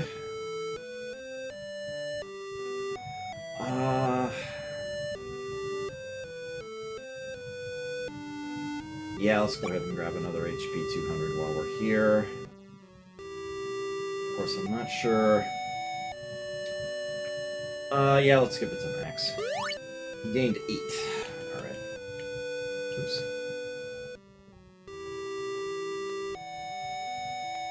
Let's recover. We can go back in. Meow.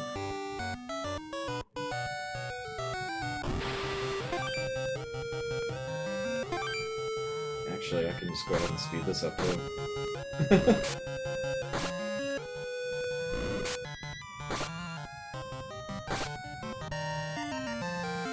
Meat of zombie. No, thank you. So I could try to get into a battle against a Redhorn and be better off for it. But since these guys are weak to ice, how about we continue to take advantage of that?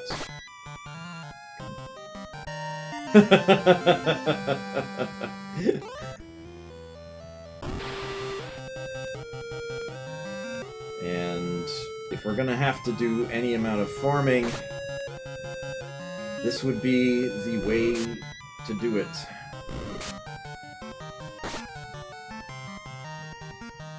take full advantage of the enemy's weakness. One of this done, and the other one got critted. Yeah, we're good. We're just getting a flat 40 gold per opponent for now. That is based on what you're fighting against. There'll be greater prizes later on. Alright. Xyla gaining a little bit of stats there, I see. Toby looks weak at only 20 HP there, but he's very well set up for what we're dealing with, actually.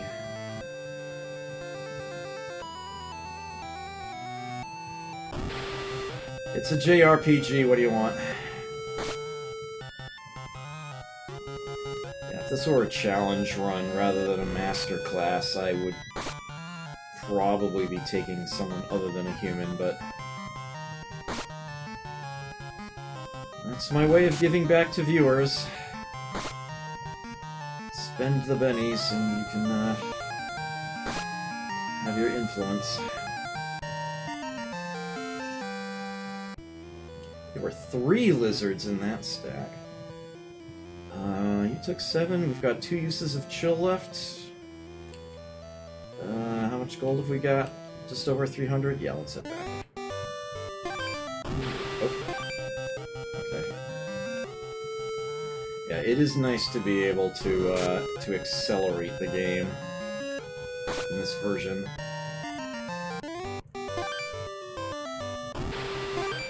Since I have to spend good portions of time in elaboration during a master class explaining things, it's nice to be able to speed up other aspects.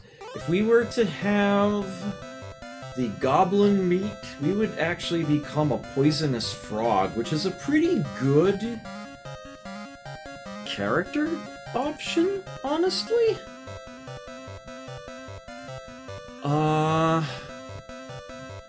But again, I don't want to make that change yet.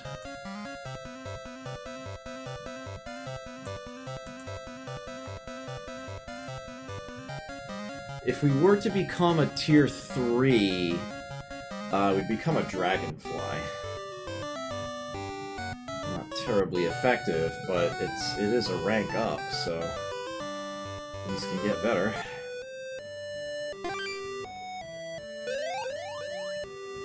Alright, so with this kind of money, could buy a better weapon. Love to get a spellbook, especially in advance of a boss fight, but it's also still very, very tempting. You can grab more HP 200s. As a matter of fact, at this point, it's tempting to grab another agility for San. Yeah, it's annoying that Max is going to need both of these. Eventually, the money will come in, but yeah, it is definitely slow going, especially at the beginning. You know what, let's go ahead and buy a muscle potion. If for no other reason, you can see that do its thing. So right now, Max has a strength of 7. We have him use this.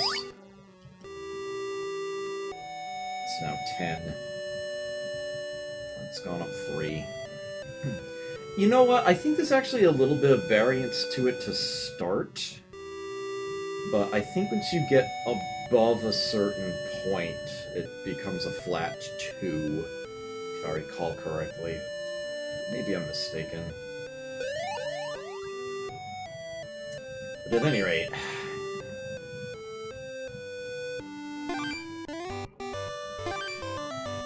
trying to get everybody to a base level of usefulness before we actually challenge the Bandit King. And if we are going to have to resort to farming, this is the ideal place and ideal method. The only way this would be faster is if the mutant had a spell to be able to hit entire stacks of enemies all at once.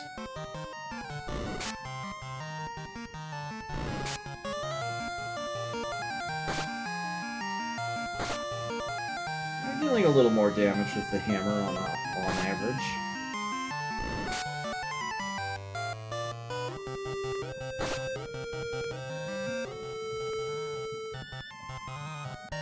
Bye. Alright, and you need healing. There you go.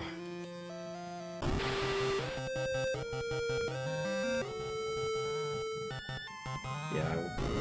Basically, Toby is our bottleneck here. He's the one who's running out of chill, force us back to town.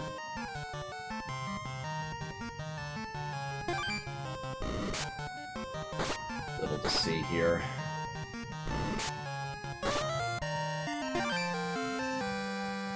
Do not eat the meat.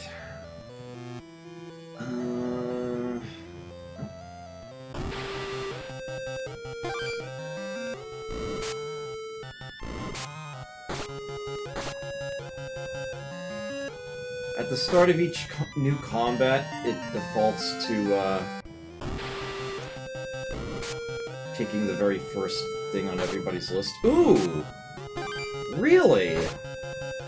That's what happens when you speed through things and you have a mutant in the party. Her first copy of ESP was replaced with Barrier. Ooh! Toby is out of uses of chill.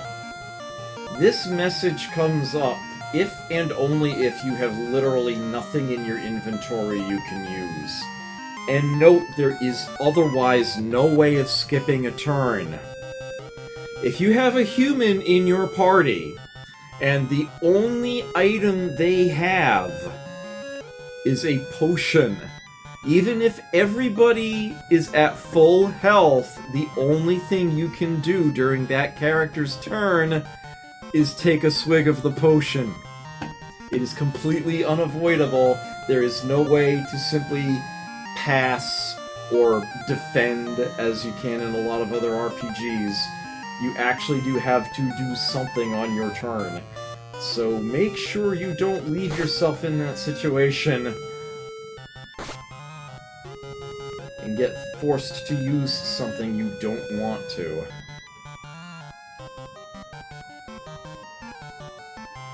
Since we don't have our chill available for this will go a little slower, but I'm not too concerned. There we go, do not eat the meat. One really nice thing about monsters in your party is that if you eat meat, no matter what you become, well, it's possible to eat meat and have nothing happen. But if you do actually transform, when you become a new monster, you come in at full strength.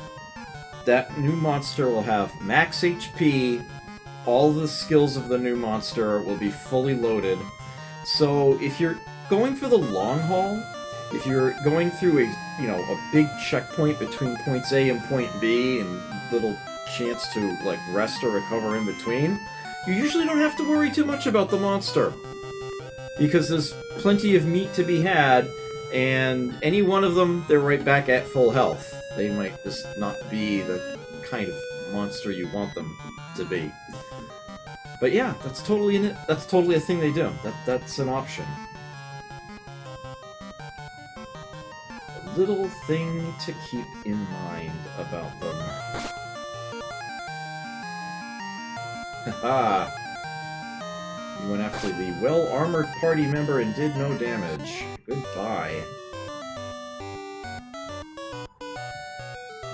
Okay. Oh, really? One step?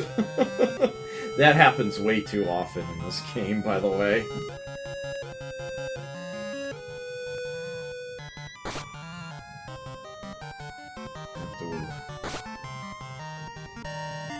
There we go. Yeah, I don't want to become a poisonous frog at this time, fun and useful though they are. Handle simply says P-frog. Bye-bye. Oops. Wrong button there. Change the screen size. Yeah, basically pixel doubling, pixel tripling. So... An ice spell might be pretty useful against a stack of lizards, right? Let's take that.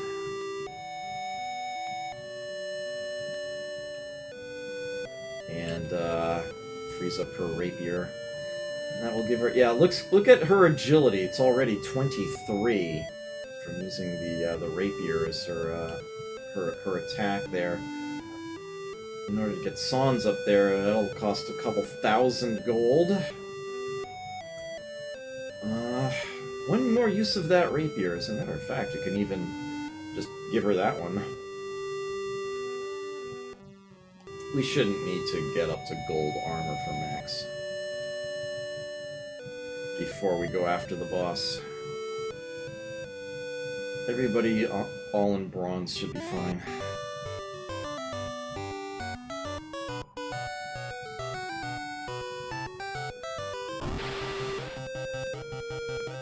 Okay,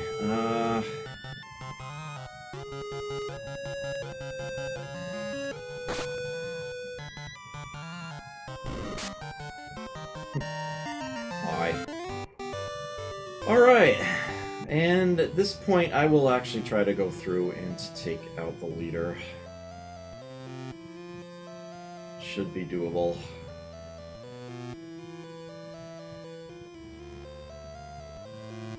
Big, wide open room here. There's a door hiding somewhere. It won't open yet. This is a single lizard. I'm not going to waste ice spells on it. Fantastic. Let me do... Oops. Right. Oh, that's right. I just have to... Can't move it around that way. I just have to... Yeah, there we go. Sort that a little better there.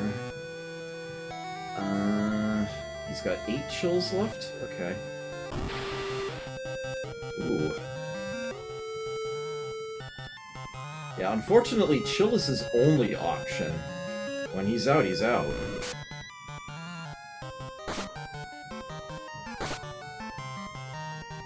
So I want to get to the boss sooner rather than later.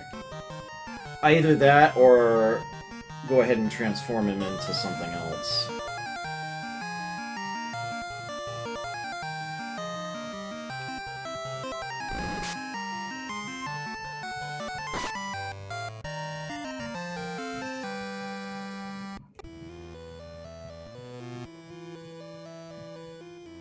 Yeah. This game seems to love its big, wide open spaces with virtually nothing in them.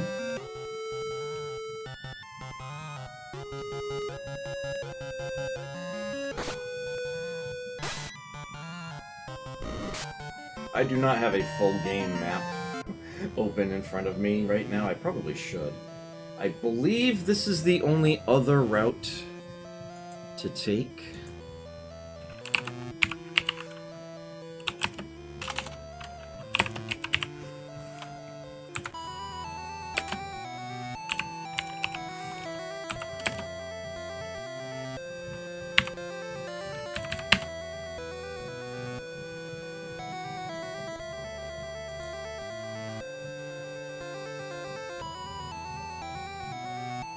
Come on, work with me.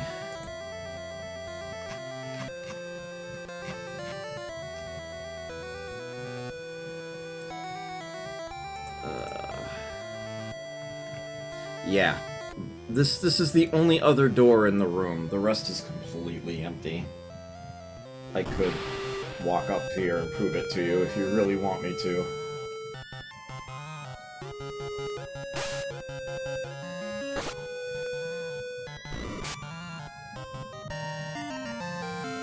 Meat of Albatross is probably a bad thing. Freemium Magus, hello, good to see you.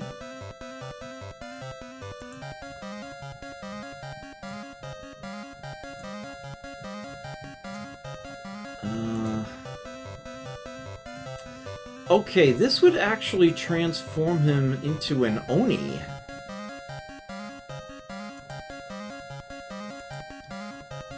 Which is a much better choice for fighting a boss.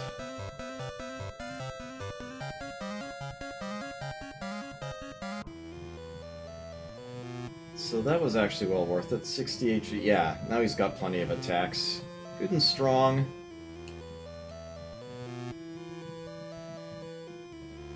Yeah, nothing up there. Meow.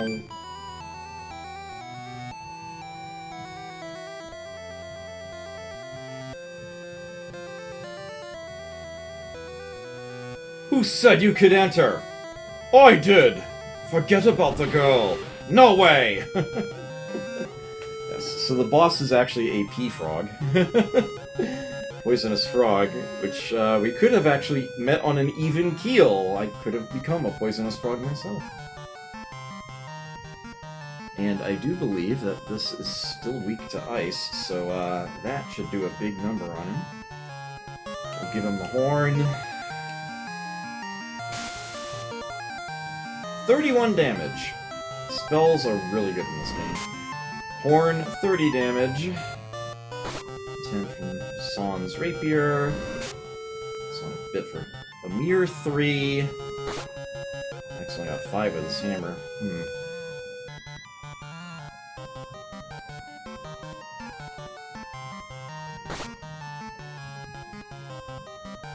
Ugh.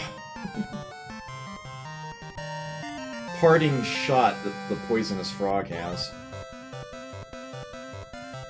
Okay, so if our Oni were to eat the meat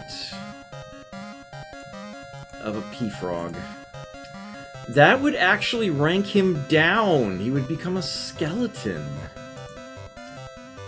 Just say no. Spare me! You should have said that before.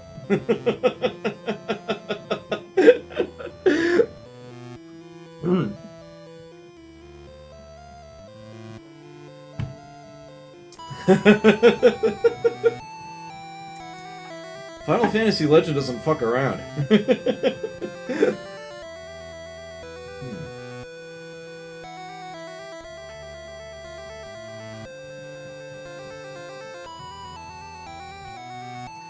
So you might wonder about that locked door.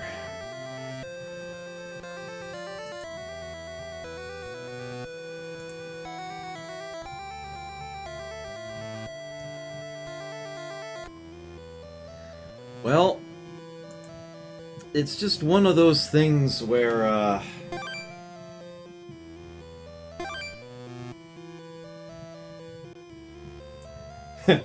beat the boss that's suddenly open.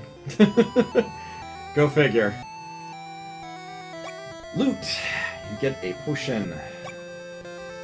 You get a muscle item. I will use that promptly. Here you go, Max.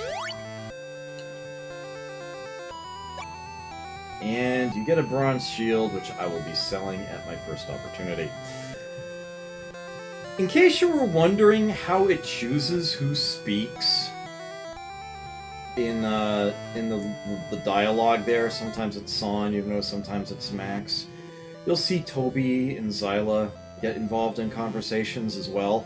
It's based entirely on where they're sitting in the party. Yeah, it's like whoever's in the first slot is, it's just like player 1 is the one talking, player 4 is the one talking, and so on. If I had Toby at the bottom of the party, rather than third, it would be Toby who is saying these things rather than Max. And usually when I play this game, if I have a monster in my party, it is the last slot. So, I'm actually used to having a monster say these things, not a human. But, yeah, that's just how that functions. Meow. Oh. Courtier asked me a question. Is it possible to rank down or up twice or more with the wrong or right meal? No. It never shifts by more than 1. It never shifts by more than 1. With the exception of bosses near the end of the game.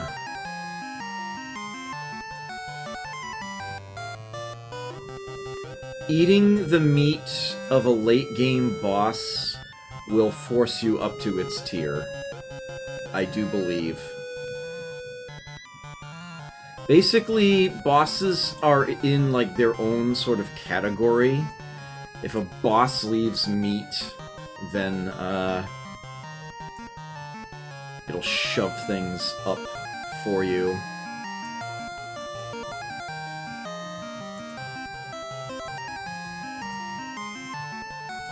No, I guess if it is... You know what? I might actually have to amend that. Yeah, actually, it looks like there are some other options. It might actually be able to go up by more than 1. If you're up against a sufficiently powerful opponent, it might be something that actually ranks you up to something less than the level... That's how I should be phrasing it. If something happens, the tier it will turn you into will be 1 greater or 1 less than the meat of what you ate. Not the tier of what you are. If you're in an area where the monsters are around the same tier as you, you're either going up or going down.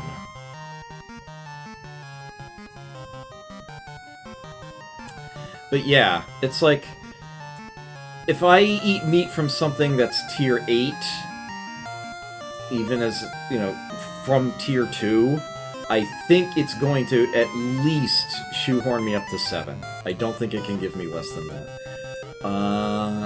Hitting some random things on the calculator as I go along, it seems that's actually not the case. But you... if there needs to be a sufficiently large gap to force a shoehorning, is what it is. Yeah, it's like, I'm looking at... If I were to eat the meat of a mosquito right now, which is tier 6, I would only gain 1 tier. I'd go up to 3. So, somewhere in between the two things I've been saying is what's actually correct. I apologize for that. But yeah, it's... You can get shoehorned up to a high enough level if you eat something sufficiently large. But I think the gap has to be like at least 5 tiers or something like that. It's like, I'm looking at all the 7s I see on the list, and nothing there is providing something less than a 6 as an option. So I think that's the logic behind it. Insofar as any amount of logic applies to how this mechanic works.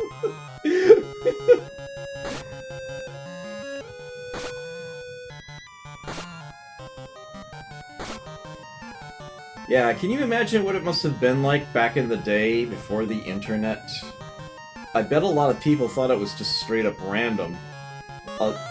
There are probably very few people who actually, like, tracked it, studied. It's like, I was this, I ate this, I became this, and came to realize that there were patterns involved. As a matter of fact, I think all the nuances of it weren't fully mapped out or discovered until someone actually disassembled the code. I think it was one of those deals. Right, so we are in Oni. Meat of a zombie would result in us becoming the Bodak we were before. I'll pass on that. Same tier, but...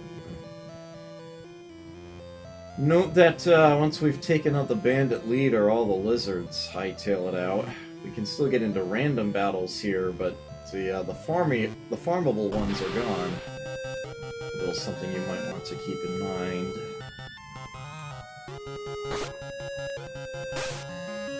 Ow. The meat of an albatross will give us a pea frog. Let's do that, actually. Toby changed to pea frog. This is actually what the boss we just fought was. That weak to ice. But otherwise, good defense. Yeah, N-Skin is a peculiarly named ability, and as a matter of fact, I think it had a different name in the original, if I'm not mistaken.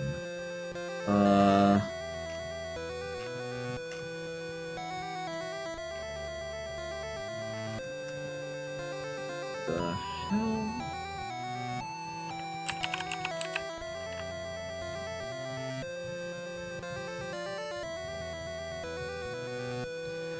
Yeah, this actually counts as a boss enemy. Sort of. Technically. Kinda. Yeah, it was originally called P-Skin. I don't know why it's called N-Skin here. But, essentially you can,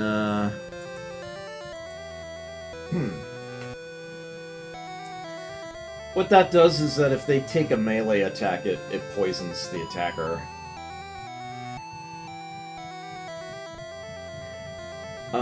San was poisoned at the end of that last battle, but poison isn't something that persists beyond the end of a fight.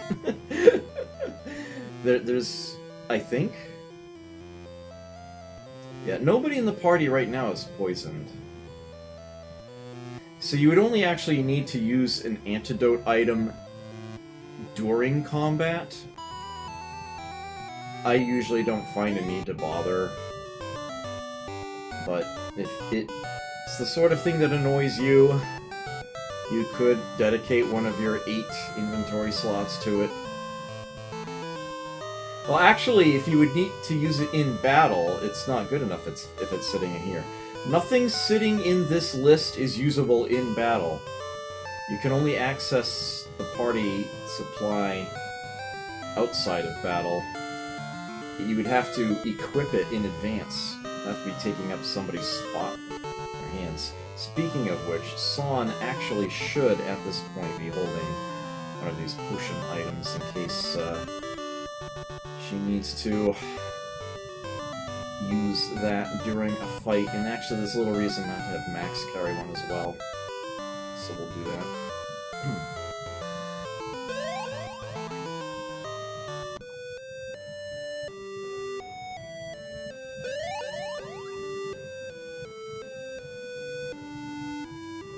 I don't think their dialogue changes. I don't think anybody says anything different.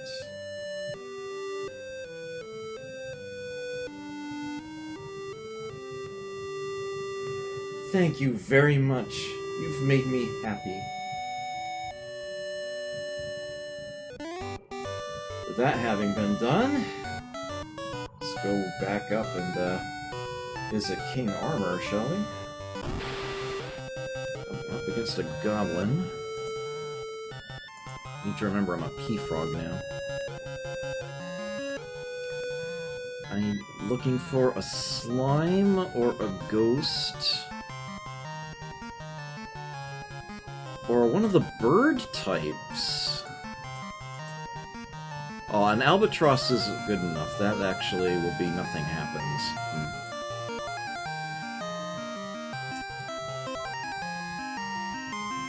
We can just use ESP here. Go ahead and bite him.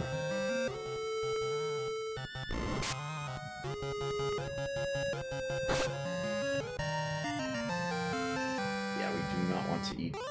Oh, wait, actually, what will it become exactly? Yeah, an albatross, and that would be a ranking down, so no thank you.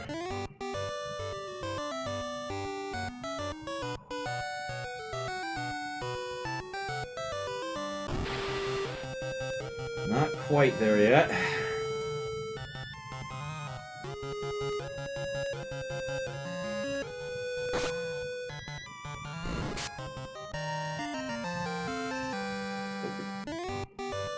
Didn't want it then, don't want it now.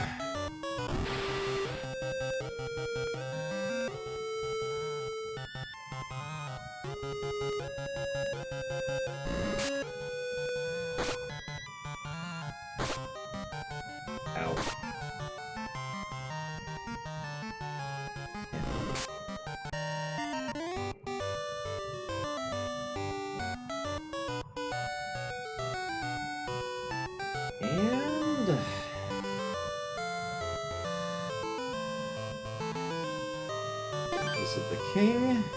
Meow. And she's there by his side now. Thank you. We are glad we could help. But are we still entitled to a reward? Mm-hmm.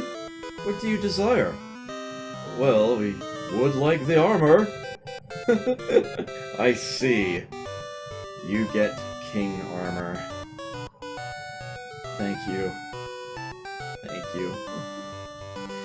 Okay. So we now have the king's armor.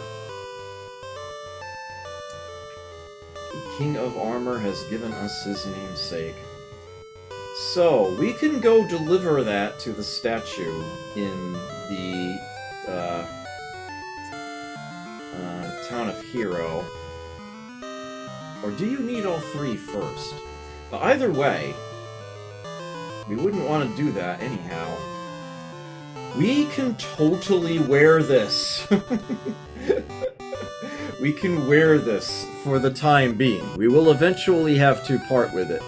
But for now, we can totally put it on. And I highly recommend you do so.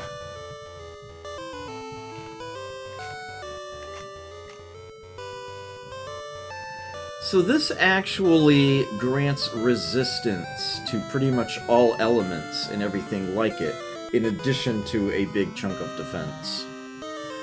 Yeah, fire, ice, electricity, poison, stone, paralysis, physical...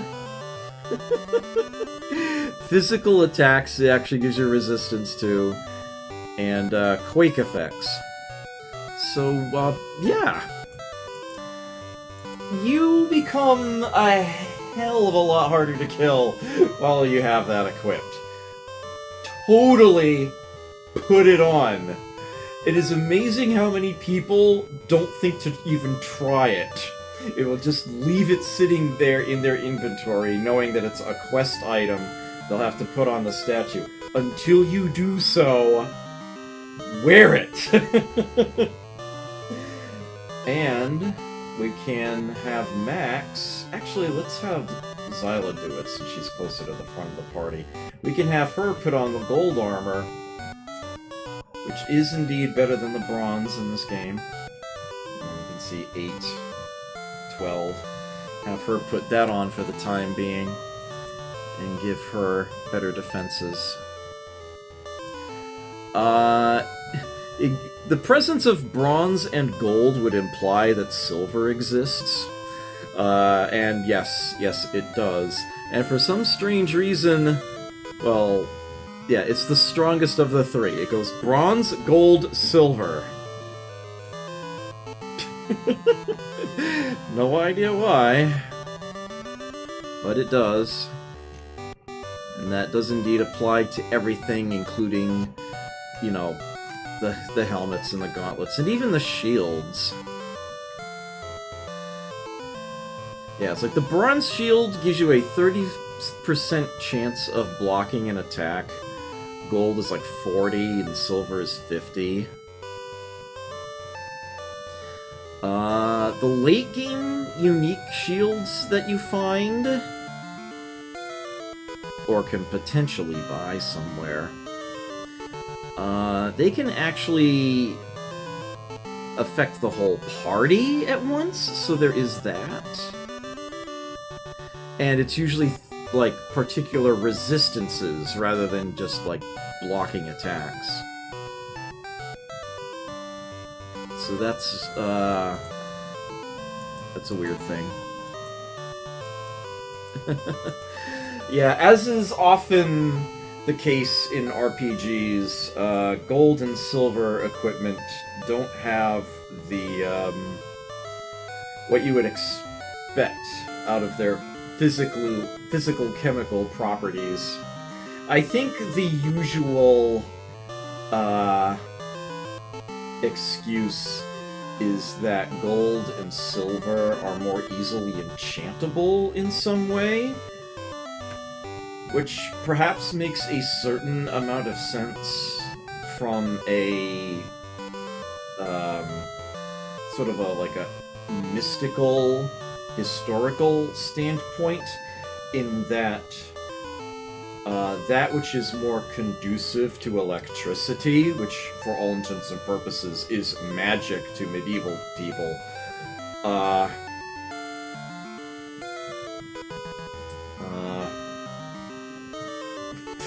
lost where I was going with that.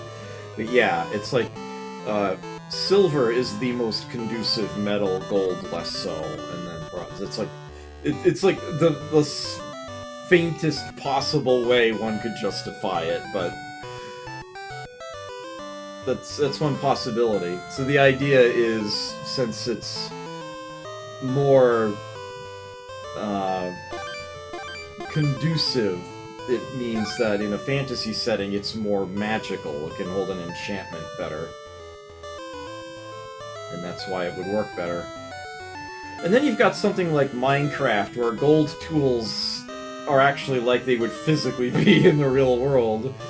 They're super fast but super weak. they're light and thin. I like that. Okay, so we now have the armor equipped.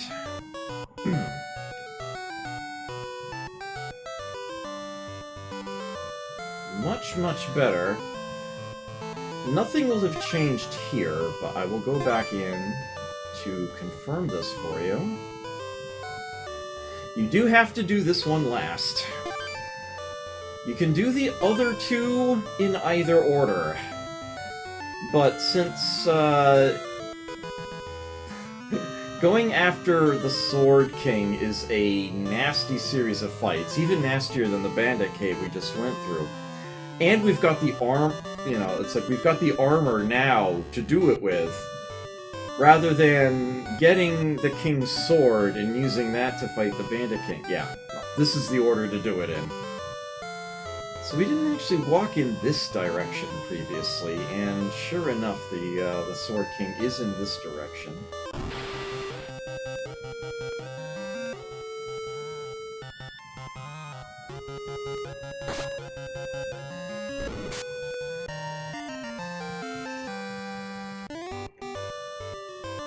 And, we actually got to see that earlier, nothing up there. Much narrower forest path here to start with. Another goblin.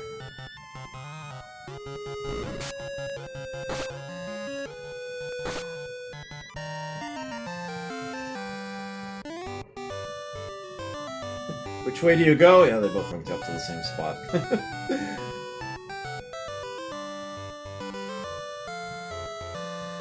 Yeah, Mithril. Yeah, there you go. Yeah, that's sort of... Right, it's just like an adornment. It's like a prestige class, so to speak. Well, this looks intimidating now, doesn't it? As well it should. Ooh, she got a second copy barrier. Nice. Toby awaits attack. Oh, you chose the wrong pride. Yeah, you chose the wrong target to hit. 10 more defense for everybody.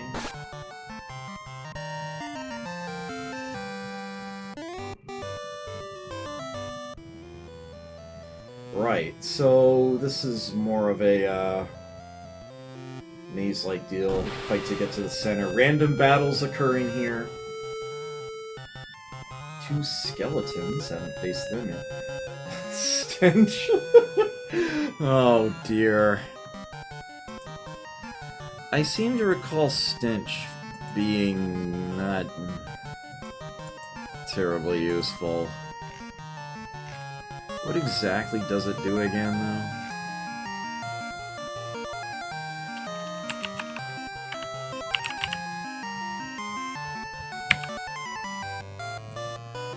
Oh! Lowers enemy group's strength. Actually, no, I was thinking of something else. That one's actually pretty decent. They won't hit as hard.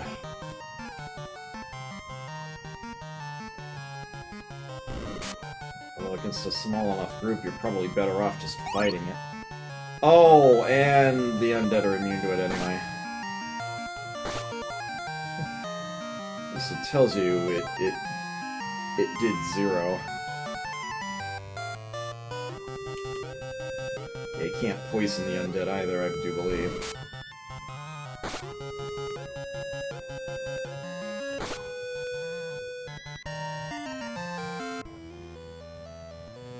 So yeah, our objective here is to get into the center. And if you were to try to talk to any of the people present, it would be an automatic fight. It's just like the lizards in the bandit cave. You can repeat against them. They are not monsters, they will not drop meat.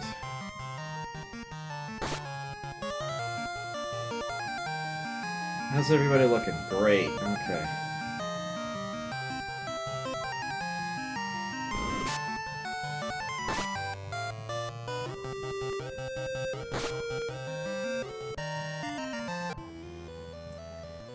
So yeah, there's... You can trust me on this. You can look up a map if you want to. There's no reason to explore elsewhere around here. It's exactly what it looks like. It's several concentric rings that all lead into the center here. And what you saw me do was get into the center in the shortest way possible. Oh, you are a monster. You're a were-rat. Interesting. I forgot about that. Right, we still have a pea frog.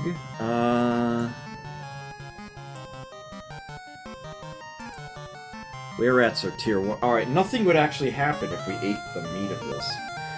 One thing I should point out is that it's actually possible for meat to do nothing, even if you have a monster eat it. Oh, Chubo! I remember you, Chubo! I remember you! I took the baby from you! While you were taking a baby!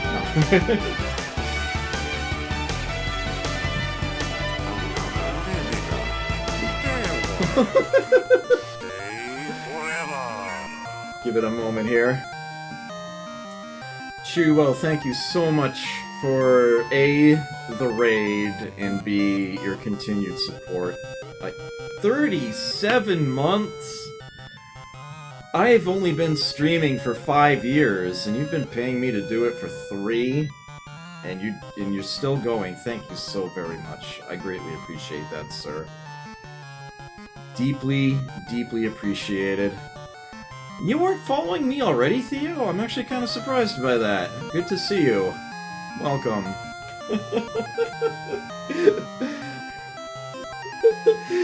Almost a year in 2020 years.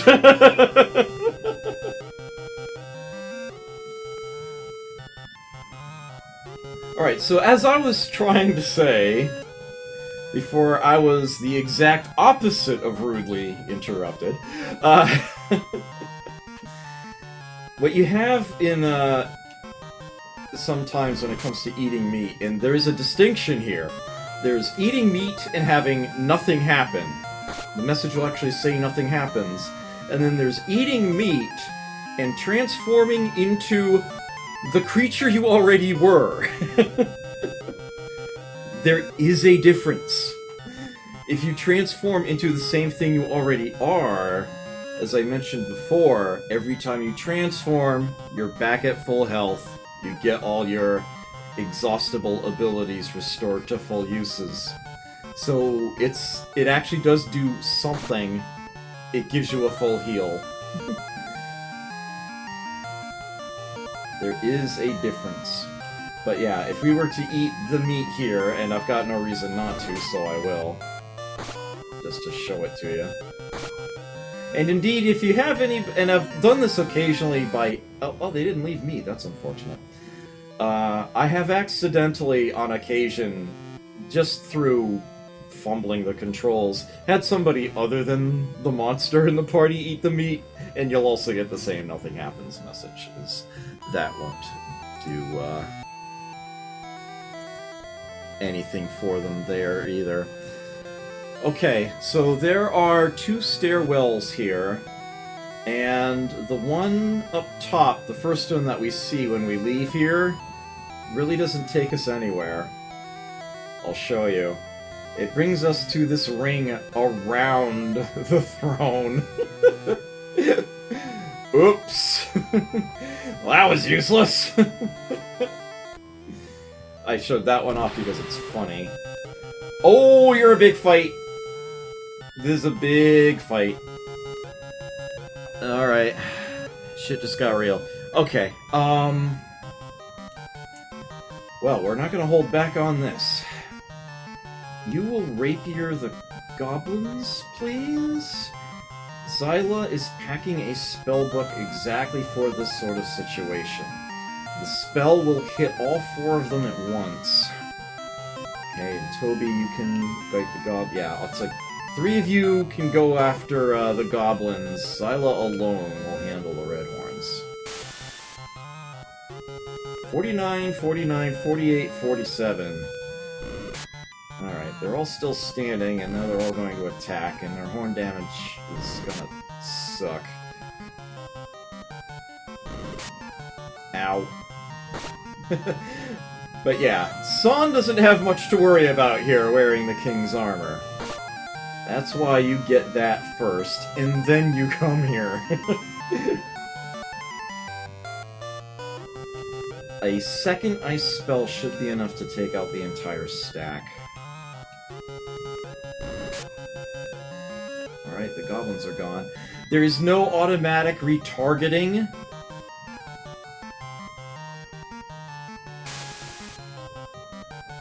$51, $47, $49, $45. Defeated 4. There we go. Okay. Yes. Red Bull in the original cartridge. Funny how they had to rename them for that. But yes, in this version, it is Red Horn. Oh, and this is again a nothing happened situation. Nothing happened. Good chunk of gold. Really, though? Yeah, I know, right, Shubo?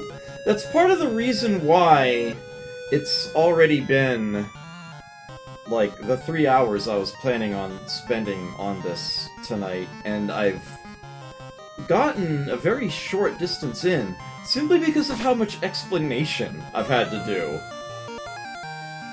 Such is the nature of a masterclass, explaining all of these things.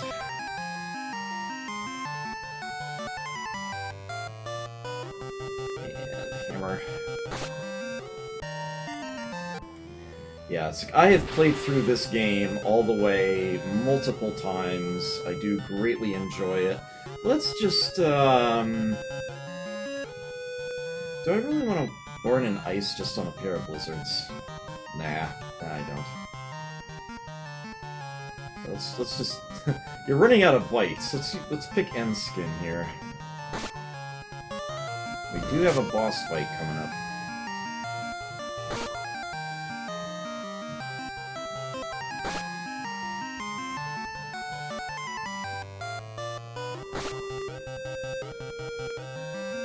Meow.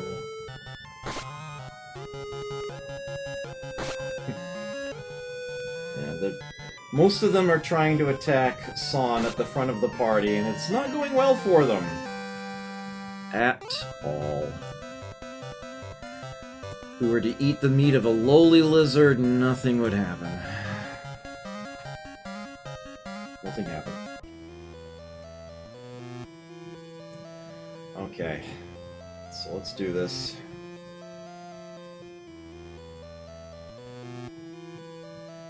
Sword King. You must defeat me first if you want my sword! He immediately attacks you. No talking, no parlaying, no nothing. Probably should have healed before I fought him. Yeah, note that Zyla there already has over 100 max HP. That's been growing quite nicely. Alright, so Rapier. I'm going to have her use Barrier for the first turn to give everybody some extra defense. I'm going to have you use N-Skin so that if you get attacked, he gets poisoned. Good stuff to do on a first turn for a longer battle. Oh! Oh! Holy crap! That's bad luck there. Toby just got one-shotted. We're gonna have to do this fight without him. Well, we've got barrier in place, so now we can start really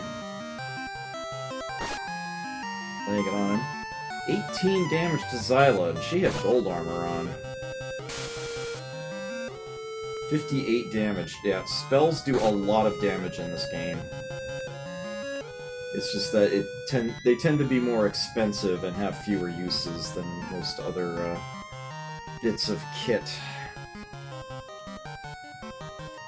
Yeah, I definitely feel like mutants are the way to go. No damage. King Sword versus King Armor. No damage. And we're there. You get King Sword. He is dead.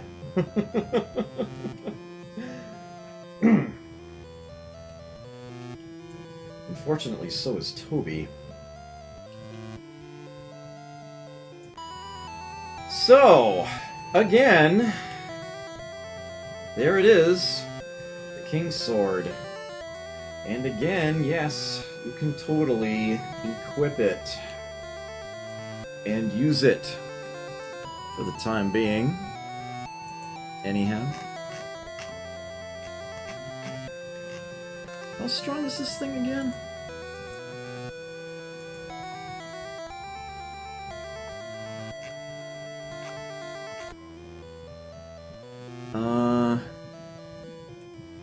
Right.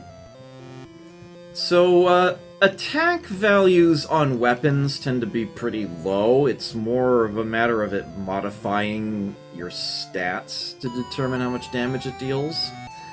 The attack power of a rapier is only 2. The longsword I could buy in a store is 3. The Kingsword is 8. And it is also basically loaded down with every attribute in the game. So anybody weak to anything...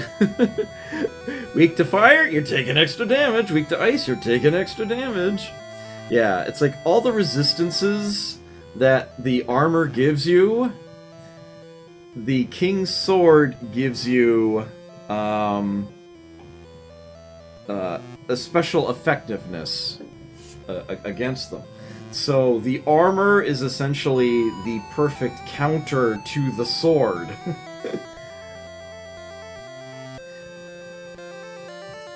So yeah, I will be, yeah, Max can have that for now.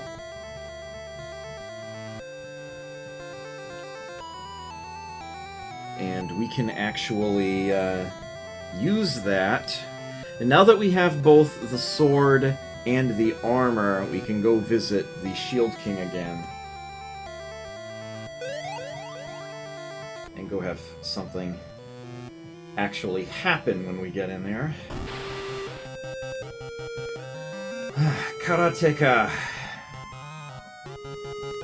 Tall stack thereof. Base, please. And, of course, the King's Sword is inexhaustible, so you can use that all you want.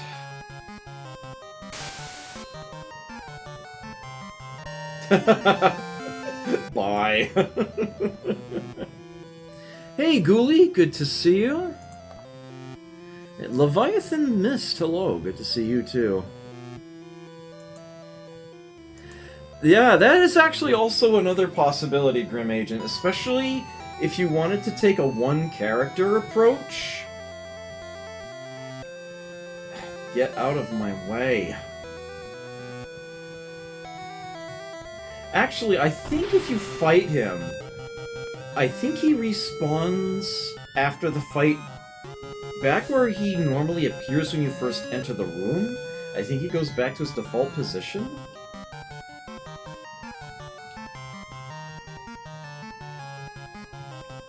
we can just use ESP here. 41 damage with the King's Sword.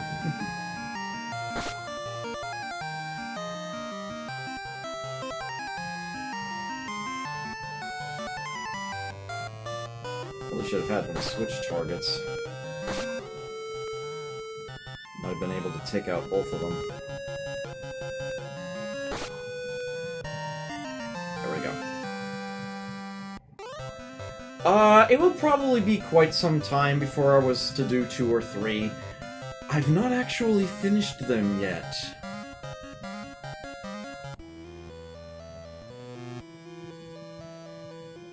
The next game... Oh, why did I come up here? I knew better than that. Oops. That was obnoxious of me to do.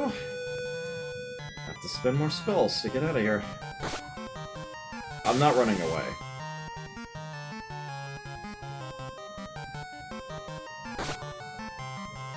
There we go.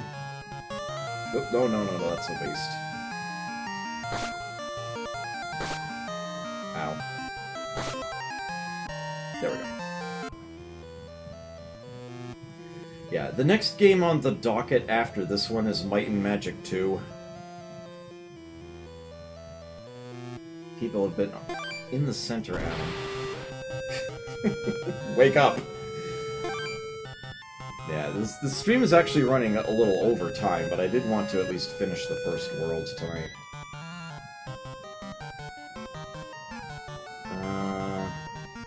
Yeah, let's go ahead and ice the flies.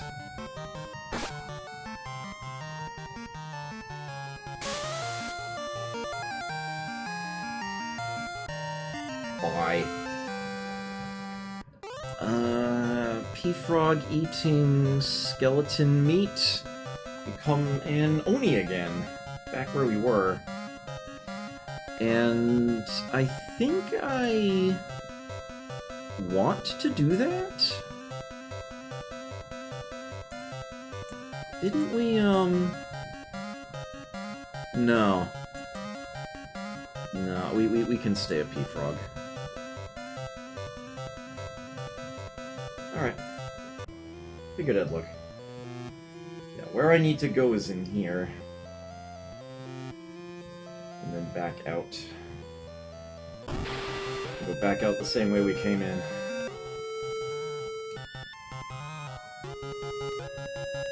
How many lizards were there? 2? Okay. Yeah, you can back out through the menus there.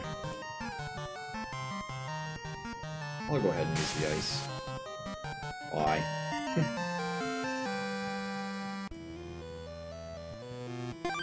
Meow.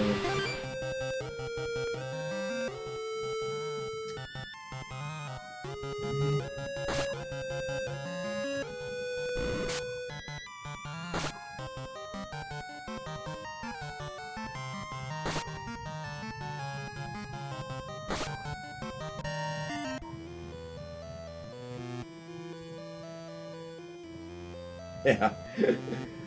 There are really good sprite art in this game. That was almost grammatically correct. Meow.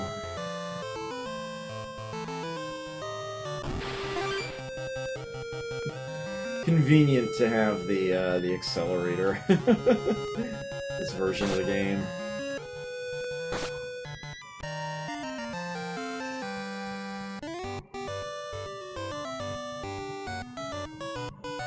So yeah, that is one strat. You can totally have, especially if you've only got like the one character, you're doing a one character challenge and you want to make things a little easier later on. After you get the King's equipment, K-I-N-G-S apostrophe, you know, multiple kings, take advantage of that to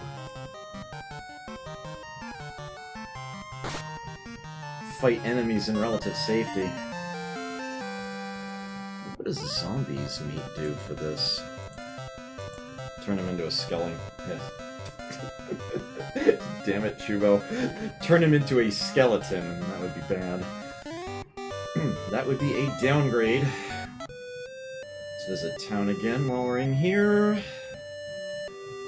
Alright, so if I bring up this again, yep, so there's Toby. I want to say it costs 100 gold to use the House of Life. 1 or 2 drops early on in the game aren't too bad. Yeah, it's 100 GP. I made it. 100 GP and a heart. You can see he's only got 2 left now.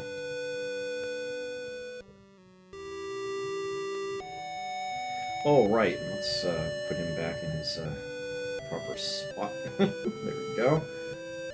And obviously, yeah, he comes back with 1 hit point. We obviously need to go to the inn now. Would have anyway. Right. So,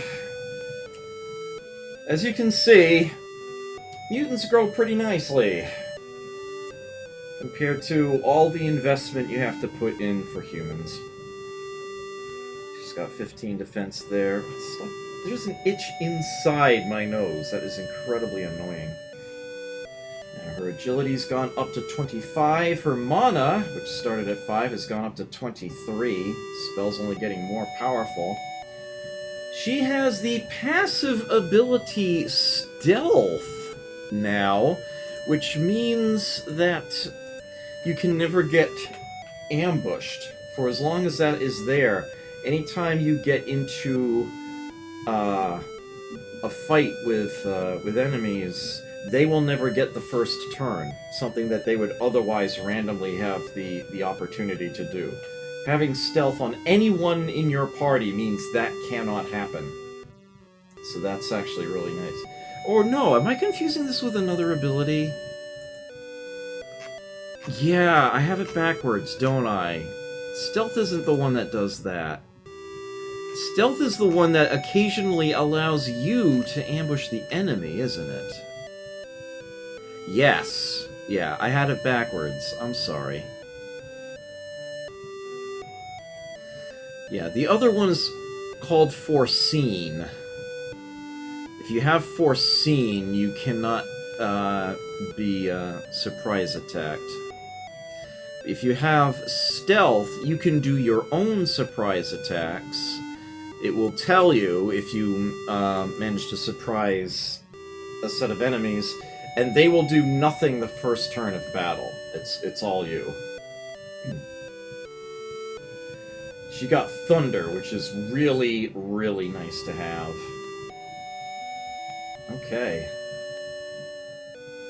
I have to see that. Yeah.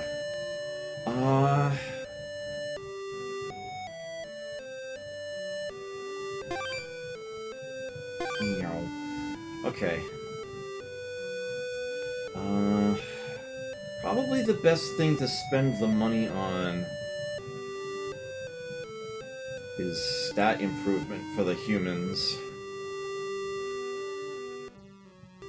Although there's a school of thought that says we should get another instance of gold armor, but I'm not too concerned about that at the moment. Let me, let's try to figure this out here.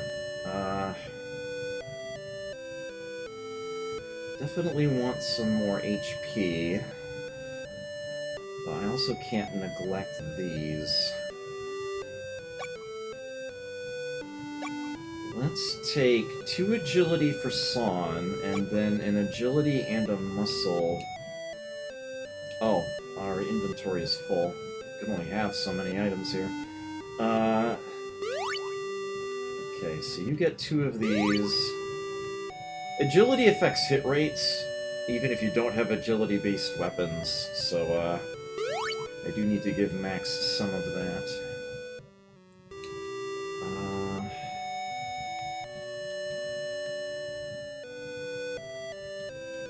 Let's go ahead and buy him a muscle potion. So he can use the unique strength weapons we find. He and Xyla. Xyla will be using them as well. Let me sell that shield before I forget it's there. They prorate how much money you get for items based on how many uses they have left. Yeah. Hammer with only 2 uses left, I might as well actually use in battle. Okay, and you can use this. Let me equip Max this. May as well use it up later.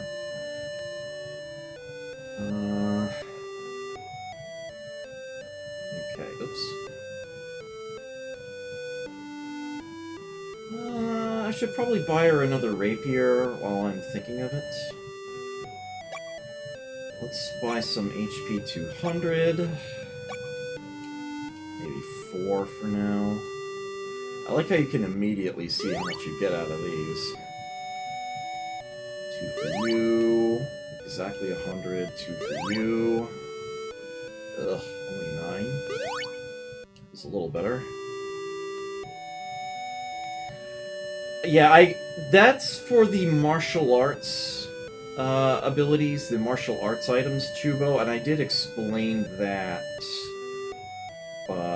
earlier. Perhaps a little too extensively. I think I lost viewers as I was describing it. But, yeah. So far we've seen punch and kick. Yeah, I did explain how those function.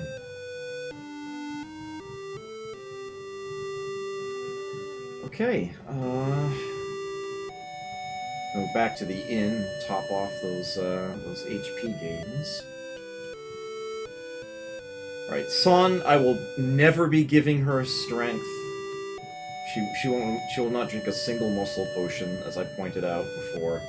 Her agility is now up to 16. The fact that Xylas' 25 is a good indicator that I should perhaps concentrate on getting that up even higher.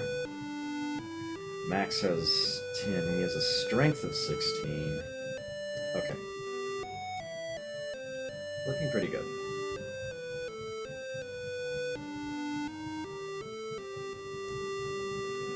And, let's make sure we don't run out. Let's buy another hammer, another rapier. Those are both still perfectly fine for this early stage of the game. Another spellbook wouldn't be a bad idea, but eh. Alright, and this should be good enough to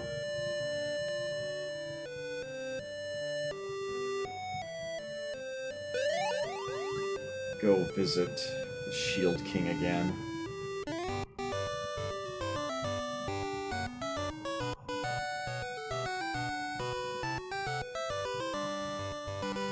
And something different will be the case here. The king is dead. How nice. You've arrived just in time. Now I can frame you for the king's murder. And he sends some guards after us, a couple skeletons, a couple of Ashigarus. Nothing we can't handle. Thunder, please. And of course we've got the King's Sword present here.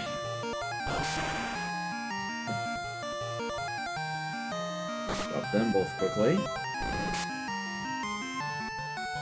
Down, and he simply critical hits the other. And just like that, that fight is already over. You don't need to be an Oni. Alas! And he suddenly vanishes. Poor king, betrayed by his own man. No, we did not get the shield. The steward has it. How did he just suddenly up and vanish? He opened a secret passage. You just try to follow him. I wonder how many people were stuck for a significant period of time, never trying to go through the wall where he did. Wait. Do you want money? I'll give you anything. Even the shield. Yeah, well, you see, we could also kill you, and that way we get justice and the shield! Also, this guy's totally a pushover. He won't last one round. Yeah, he won't last one attack. He also had quite a bit of gold on him at the time, too. Scum. You make me sick.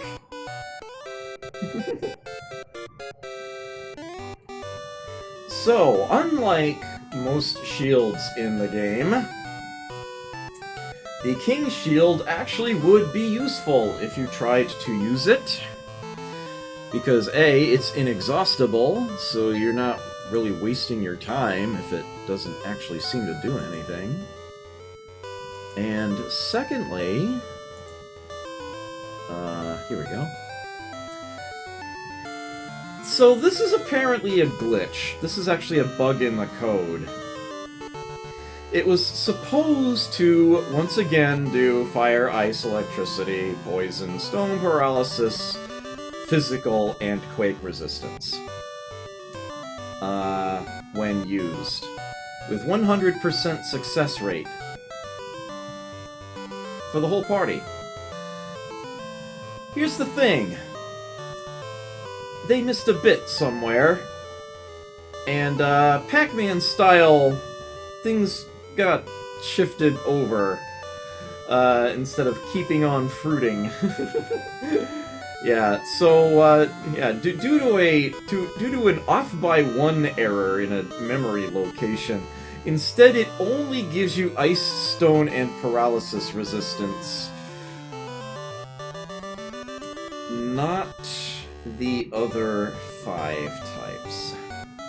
It gives you those rates with 255% success.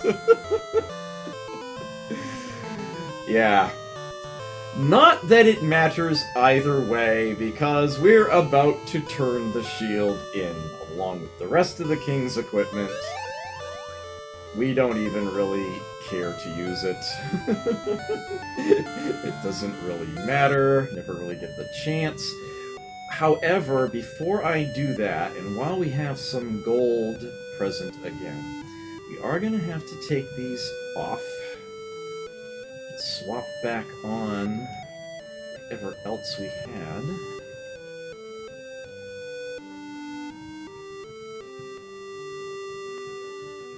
Hammer.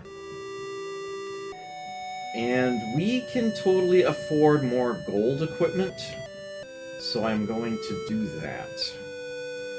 So let's see, Son could use a gold armor, Zyla could use a gold gauntlet, and Max could use both. I think we can only afford 2, though.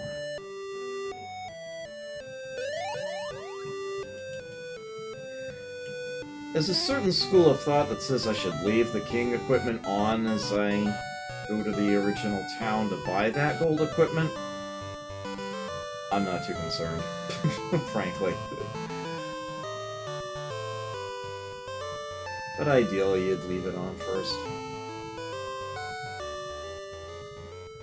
Okay. So what do these cost? 150 for the gauntlets and 300 for the armor. Oh. Okay, so we can buy 2 sets of the armor and then a gauntlet. Oh, we're full. We'll have to fix that.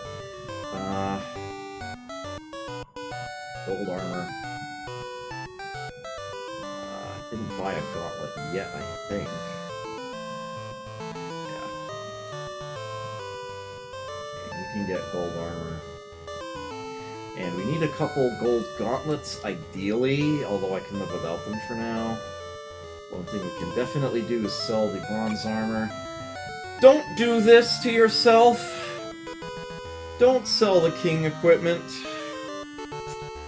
A, you don't get anything for it, and B, I think you soft lock yourself.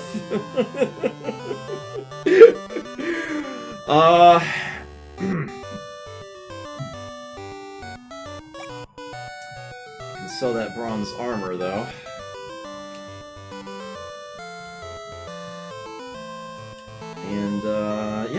300. We can actually go ahead and buy... Oh, I had the right store in the first place. 2 gold gauntlets, exactly what I wanted.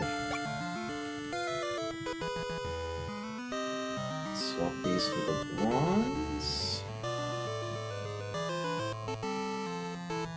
2 more defense for everybody. Every point makes a big difference. The way the game handles the math. Sell the bronze ones, we won't need them anymore. We're good to go. Do you have a... We can't think of a reason not to depart. Yeah. Okay. Can visit the inn real quick. Actually, that was the normal speed. This is real quick. Meow.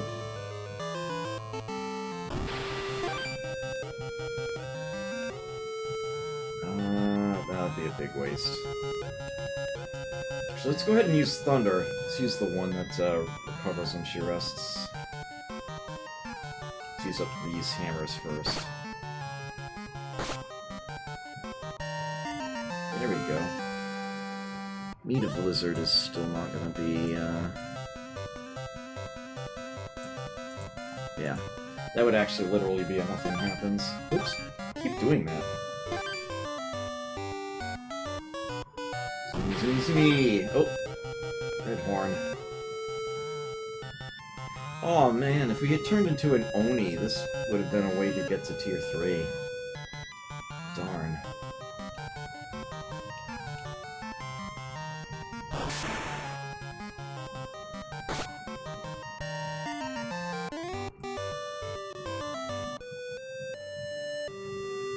And here we are. So what we can do is use these as though they were consumable items while we are in front of the statue. When we've used all 3, we get a sphere. So there's the first one, the Black Sphere.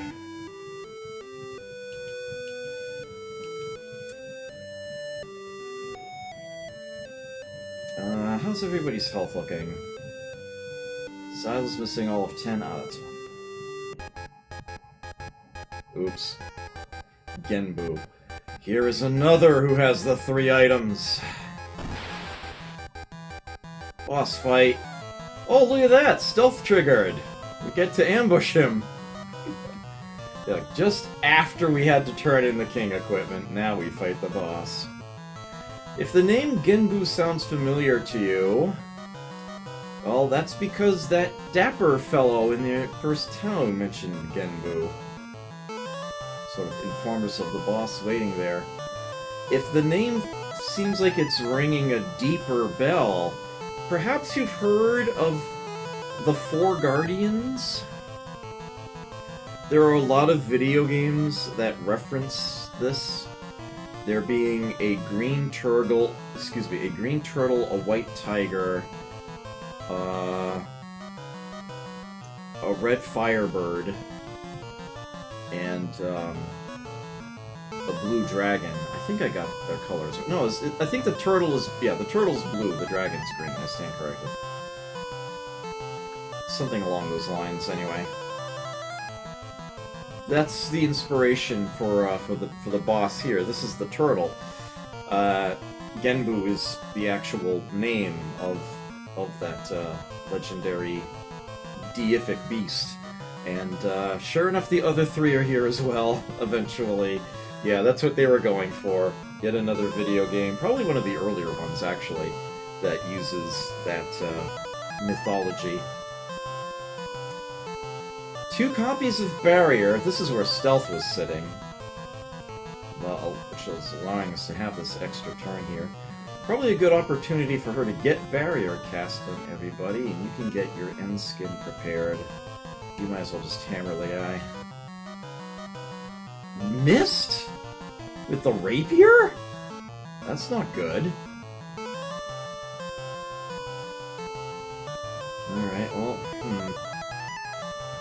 forget if... He might be weak to ice. I think he is a reptile. Let's go with... Yeah, let's go ahead and use the ice. Bite and hammer. There you go. Gas attack, 25 damage. Ugh. 58, that's a good number. Okay, let's see what Thunder does, just to compare and contrast. Oh, 44, yeah, we're better off using the ice. Defends with Shell. That is going to be annoying. I think that means he takes a lot less magic damage for a couple turns.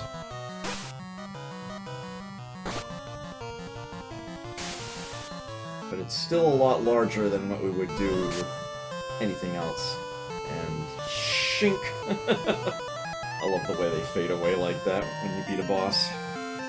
Son 1, you got 900 gold pieces, and we were not lucky enough for them to drop meat. It is random as to whether or not they do. Oh, no, I stand corrected. No, actually they don't yet. Yeah. Minor spoiler alert, we will be fighting the bosses more than once. Don't think it's over. An impressive statue, it says. And with that done, we are actually done with this continent. We are done with this subworld, so to speak. Hey, King Cool. Good to see you coming in right at the tail end of things.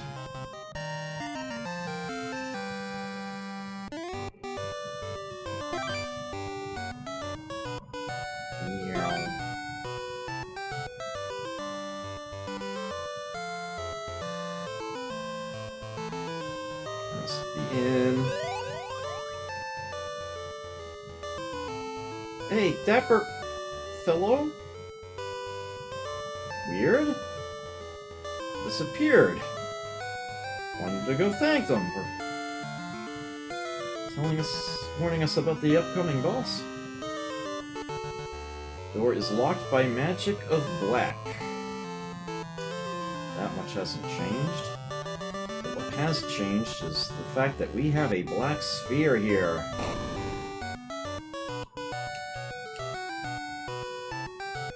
Seal is broken. The animation oddly freezes until you touch the controls, and then everybody moves around again. And with that, we can enter the tower! But that's gonna have to wait until next time.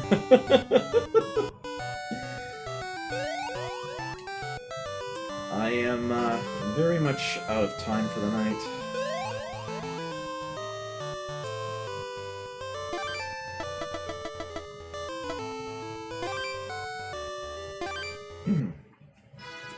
I will resume the masterclass next week. Till then, take care. Never forget to play. Catch you then.